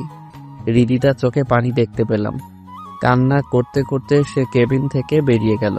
আমি একবার ভাবলাম কাজটা কি ঠিক করে, এরপর ভাবলাম ঠিকই করছি, কারণ আমি চাই না আবার নতুন করে অশান্তি হোক। আমি আর নীলা অনেক ভালো আছি। হৃদিতা আমাদের মাঝে সমস্যার সৃষ্টি করতে পারে, কারণ তার কোনো বিশ্বাস নেই, কিন্তু আগের মতো শরীরটা নেই। মনে হলো হৃদিতাকে দেখে অনেক চিকন হয়ে গেছে, কিন্তু আগের থেকে এখন অনেক সুন্দরও হয়েছে। তাতে আমার কি? এগুলো ভাবছি, আর এমন সময় মোবাইলে কল আসলো। তাকিয়ে দেখি নীলা কল দিয়েছে, তাই আমি কলটা ধরে বললাম, কি করছো? আর বলো না, বাবার মাথায় একদম কোনো বুদ্ধি নেই। কেন, কি হয়েছে আবার? তুমি জানো বাবা আজকে আমার জন্য একটা পিএ নিয়োগ দিয়েছে। সে তো ভালো কথা। ভালো কথা না ছাই, পিএ আর কেউ না রিদিতা। তুমি বলো, বাবা তো সবই জানে রিদিতার সম্পর্কে, তাহলে কিভাবে বাবা রিদিতাকে আমার পিএ হিসাবে নিয়োগ? বাবা যা করেছেন সে তো আর তোমার খারাপের জন্য করেননি, হয়তো এর জন্য তোমার ভালোই হবে। কি বলছো নীলা তুমি? তোমার মাথা ঠিক আছে তো? রিদিতা থাকলে সমস্যা বাড়বে ছাড়া কমবে না, তাই আমি তো তাকে অপমান করে বের করে দিয়ে। এটা তুমি ঠিক করো নাই। আমি চাই সে তোমার হিসাবে কাজ করুক। আচ্ছা, এখন এসব কথা বাদ দাও, ভালো লাগছে না আমার। আমরা এগুলো নিয়ে পরে কথা বলবো। এখন আমার অনেক কাজ পড়ে আছে, সেগুলো শেষ করতে হবে। এরপর নীলা কিছু একটা বলতে চেয়েছিল, আমি কলটা কেটে দিলাম। আমি কিছু বুঝতে পারলাম না নীলা ও রিদিতাকে আমার পিএ হিসেবে রাখতে কেন বলছে। দূর, কিছু ভালো লাগছে না। কাজ শেষ করে বাসায় যাওয়ার উদ্দেশ্যে রওনা দিলাম। রাস্তায় প্রতিদিনের মতো আজকেও নীলার জন্য একটা গোলাপ ফুল নিলাম। নীলার অনেক পছন্দ গোলাপ ফুল। বাসায় এসে কলিং বেল চাপতেই দরজার সামনে রিদিতাকে দেখতে পেলাম। রিদিতাকে দেখেই তো আমার মেজাজ আবার গরম হয়ে গেল। কি ব্যাপার, আপনি আমাদের আমাকে এখানে আসতে বললো, তাই আমি এখানে এসেছি। কে আপনাকে বাসায় আসতে বলেছে? ভিতর থেকে বাবা বলল। আমি তাকে আসতে বলেছি। আমি আর কিছু বললাম না। রিদিতাকে পাশ কাটিয়ে উপরে উঠে গেলাম আমার রুমে গিয়ে দেখি আজকে নীলা অনেক সুন্দর করে সেজেছে। একটা গোলাপি শাড়ি পরেছে, মনে হচ্ছে নতুন। আমি আমার সাথে আনা গোলাপ ফুলটা নীলার মাথার এক জায়গাতে লাগিয়ে দিলাম। বাহ, অনেক সুন্দর লাগছে আমার বউকে। নীলা আমায় জড়িয়ে ধরল। আমিও আমার বউকে আমার বুকে শক্ত করে ধরে রাখলাম। একটু পর নীলা বলল, তুমি এখন যাও, ফ্রেশ হয়ে আসো, আমি তোমার খাবার বেড়ে দিচ্ছি। আমিও ওয়াশরুমে গিয়ে ফ্রেশ হয়ে খাবার খেতে চলে গেলাম। খাবার খেতে সবাই এসেছে, রিদিতা আসে নাই। হয়তো আমার অপমানের রুমে গিয়ে কান্না করছে। ভালো হয়েছে, তাকে সামনে তো আর দেখতে হচ্ছে না। রুমে গিয়ে শুয়ে আছি। একটু পর নীলা আসে, আমার সাথে শুয়ে আমার বুকে মাথা রাখলো। আমিও পাগড়িটাকে 2 হাত দিয়ে জড়িয়ে আছি। এরপর আমরা আমাদের ভালোবাসার গভীর সমুদ্রে হারিয়ে গেলাম। পরদিন সকালে ফ্রেশ হয়ে সকালে নাস্তা করে অফিসে রওনা দিলাম। অফিসে কাজ করছি, এমন সময় মোবাইলটা বেজে উঠল। আমি চেয়ে দেখলাম বাবা কল দিয়েছে। কল ধরতেই ওপাশ থেকে বাবা আমাকে কল করে জানালো নীলা হাসপাতালে ভর্তি। আমি যেন তাড়াতাড়ি সেখানে চলে আসি। আমি এক মুহূর্ত দেরি না করে গাড়ি নিয়ে রওনা দিলাম হাসপাতালের উদ্দেশ্যে। মনে মনে ভাবছি নীলার হঠাৎ কি এমন হলো যে তাকে নিয়ে সবাই হাসপাতালে আসতে হলো। ভাবতে ভাবতে হাসপাতালের সামনে চলে আসলাম। আমি গাড়ি থেকে নেমে এক দৌড় দিয়ে হাসপাতালের ভিতরে ঢুকলাম। আমার এমন অবস্থা দেখে একজন ডাক্তার আমাকে বললেন, আপনি একটু আমার কেবিনে আসুন, আপনার সাথে কথা আছে। জি, আমি নীলার হাজবেন্ড। আমি ডাক্তারের সাথে সাথে তার কেবিনে ঢুকলাম। ডাক্তার আমাকে বললেন, আপনি আগে শান্ত হয়ে বসুন, এরপর আপনাকে যা বলছি সেটা মন দিয়ে শুনুন। আমি ডাক্তারকে বললাম, জি বলুন, আমি শুনছি। আসলে নীলার ব্রেন টিউমারটা মাথার ভিতরেই গলে গিয়েছে। সে এখন কিছু সময়ের মেহমান। কি বলছেন এসব আপনি ডাক্তার? নীলার ব্রেন টিউমার আবার কবে ধরা পড়লো? আপনার কোথাও ভুল হচ্ছে। আমার কোথাও ভুল নেই, আর টিউমারের কথা তো আরো 3 মাস আগেই বলে দিয়েছিলাম। আমাদের পরিবারের কাছে তারা কেউ আপনাকে জানায়নি। কি বলছেন ডাক্তার? 3 মাস আগে থেকে এটা ধরা পড়েছে? আমি তো শুনে বাকরুদ্ধ হয়ে গেলাম। চারদিক যেন অন্ধকার হয়ে আসতেছে। এগুলো আমি কি আপনি এখানে বসে না থেকে নীলার কাছে যান তাড়াতাড়ি, কারণ সে আর বেশিক্ষণ বাঁচবে না। ডাক্তারের কথাতে আমার হুঁশ ফিরে আসলো। এক মুহূর্ত দেরি না করে চলে গেলাম নীলার কেবিনে। গিয়ে দেখি সবাই নীলার পাশে বসে আছে। আমাকে দেখে সবাই কেবিন থেকে চলে গেল, শুধু আমি। এই কি হয়েছে তোমার? তুমি কান্না করছো কেন? আমি কিছু বলছি না, শুধু নীলার দিকে তাকিয়ে আছি। জানো, আমি চাইনি তোমাকে শুধু শুধু এই কথাটা বলে কষ্ট দিতে, তাহলে তুমি আমাকে এইভাবে প্রতিদিন ভালোবাসতে না। ইচ্ছে ছিল তোমাকে নিয়ে বাকিটা পথ একসাথে চলবো, কিন্তু আল্লাহ হয়তো আমাকে তোমার জন্য বেশি দিন পাশে থাকার সময় দেননি। যদি তাকে আমি তোমার পিএ হিসেবে নিয়োগ দিতে বলেছিলাম আব্বুকে। প্লিজ তুমি রিদিতাকে আর কষ্ট দিও না, তাকে আমি চলে যাওয়ার পরে বিয়ে করে নিও। এটা আমার তোমার কাছে রিকোয়েস্ট। রিদিতা এখন অনেক ভালো হয়ে গিয়েছে, তাকে যদি তুমি বউ হিসেবে মেনে নাও তাহলে আমি তার মধ্যে তোমার কাছে সব সময় থাকবো, সেটা তুমি সব সময় মনে রাখবে। আর যদি তাকে কষ্ট দাও তাহলে মনে করবে তুমি আমাকে কষ্ট দিচ্ছ। বলো। আমার কথা বলতে অনেক কষ্ট হচ্ছে, তারপরে অনেক কষ্ট করে কথাটা বললাম। তোমাদের বিয়ের পর যদি মেয়ে হয় তাহলে সেই মেয়ের নাম আমার নামে রাখবে। প্লিজ কথা দাও আমাকে। আচ্ছা, আমি তোমার সব কথা শুনবো। নীলা, তুমি শান্ত হও প্লিজ। তোমার কিছু হবে না। আমি তোমাকে দেশের বাহিরে নিয়ে গিয়ে চিকিৎসা করাবো। তোমাকে আমি কিছু আমার যে আর সময় বেশি নেই, আমি পারলাম না তোমার ভালো একটা বউ হতে। তুমি আমাকে ক্ষমা করে দিও প্লিজ। জাহিদ, আমাকে একটু তোমার বুকে জড়িয়ে ধরবে প্লিজ। আমার না তোমার বুকে মাথা রাখতে খুব ইচ্ছে করছে। আমি নীলাকে আমার বুকে শক্ত করে জড়িয়ে ধরলাম। এরপর নীলা আমাকে বলতে লাগলো, আমার না খুব ইচ্ছে করতো এভাবে তোমার বুকে সব সময় থাকতে। দুনিয়াতে তো আর পারলাম না, কিন্তু পরকালে আল্লাহর কাছে তোমাকে আবার চাইবো, যেন এইভাবে তোমার বুকে মাথা রাখতে পারি। আমি নীলার কথাগুলো শুনছি আর অঝরে কান্না করছি। কি বলবো নীলাকে? অনেকক্ষণ হয়ে গেল, নীলার আর কোনো সারা শব্দ পাচ্ছি না। তাই আমি নীলাকে ডাকতে লাগলাম, নীলা, ওই নীলা। নীলা চুপ হয়ে আছে, আমার বুকে মাথাটা রেখে। আমার বুকটা ছেদ করে উঠল। নীলা কথা বলছে না কেন? আমার বুক থেকে নীলাকে আমার হাত দিয়ে সামনে আনতেই দেখি পাগলিটা খুব আরাম করে গভীর ঘুমের রাজ্যে ডুবে রয়েছে। আমি একটা চিৎকার দিয়ে অজ্ঞান হয়ে পড়লাম। যখন জ্ঞান ফিরল তখন দেখি আমি আমার বিছানায় শুয়ে আছি। আমি এখানে কেন? হঠাৎ নীলার কথা, আমার চিৎকার শুনে পাশের রুম থেকে সবাই ছুটে এসেছে। আম্মু আমাকে বলছে, কি রে বাবা, তোর জ্ঞান ফিরেছে? আজকে 7 দিন ধরে তুই অজ্ঞান হয়ে পড়েছিলি। আম্মু, নীলা কোথায়? আম্মু আমার কথা শুনে চোখ দিয়ে পানি বের করে দিল। নীলার বেঁচে নেই বাবা, বাড়ির পেছনে নীলার কবরটা দেওয়া আছে, তুই গিয়ে দেখ। আমি আর এক মুহূর্ত দেরি না করে রুম থেকে বের হয়ে চলে গেলাম বাড়ির পিছনে। গিয়ে দেখি নীলার কবর। পাগলিটা কি সুন্দর করে ঘুমিয়ে আছে। ওই পাগলি আমাকে এভাবে একা রেখে চলে গেলে কিভাবে? এখন আমি কিভাবে থাকবো? খুব ভালোবাসি যে আমি তোমাকে। এরপর নীলার কবরটা জিয়ারত করে নীলার কবরের এক পাশে বসে কান্না করছি। একটু পর পিছন থেকে কে যেন আমার কাঁধে হাত রাখলো। আমি তাকিয়ে, আমি জানি না কিভাবে তোমাকে সান্ত্বনা দিব, তবে তোমাকে তো নিজেকে শক্ত করতে হবে। তুমি ভেঙে গেলে তোমার পরিবারের সবাই ভেঙে পড়বে। রিদিতার কথাগুলো শুনে আমার মাথা গরম হয়ে গেল। এমনিতেই নীলাকে হারিয়ে আমার বাঁচার ইচ্ছা হারিয়ে ফেলেছি, তার উপরে আবার রিদিতার কথাগুলো যেন আমার কাছে বিষের মতো শোনাচ্ছে। তাই আমি রিদিতাকে কষিয়ে 2টা চড় দিলাম আর বললাম, কোন সাহসে আমাকে বোঝাতে এসেছেন? খবরদার, আমার এর পরিণতি ভালো হবে না। এই বলে আমি সেখান থেকে চলে গেলাম। রুমে এসে খাটে শুয়ে পড়লাম। একটু পর মনে হলো কে যেন আমার মাথায় হাত বুলিয়ে দিচ্ছে। তাকিয়ে দেখি নীলা আমার সামনে। তুমি এসেছো, আমি জানতাম তুমি আমাকে ছেড়ে কখনো চলে যেতে পারো না। তুমি কি আমাকে মরে গিয়েও ভালো থাকতে দিবে না? কেন? তুমি ভালো নেই কেন?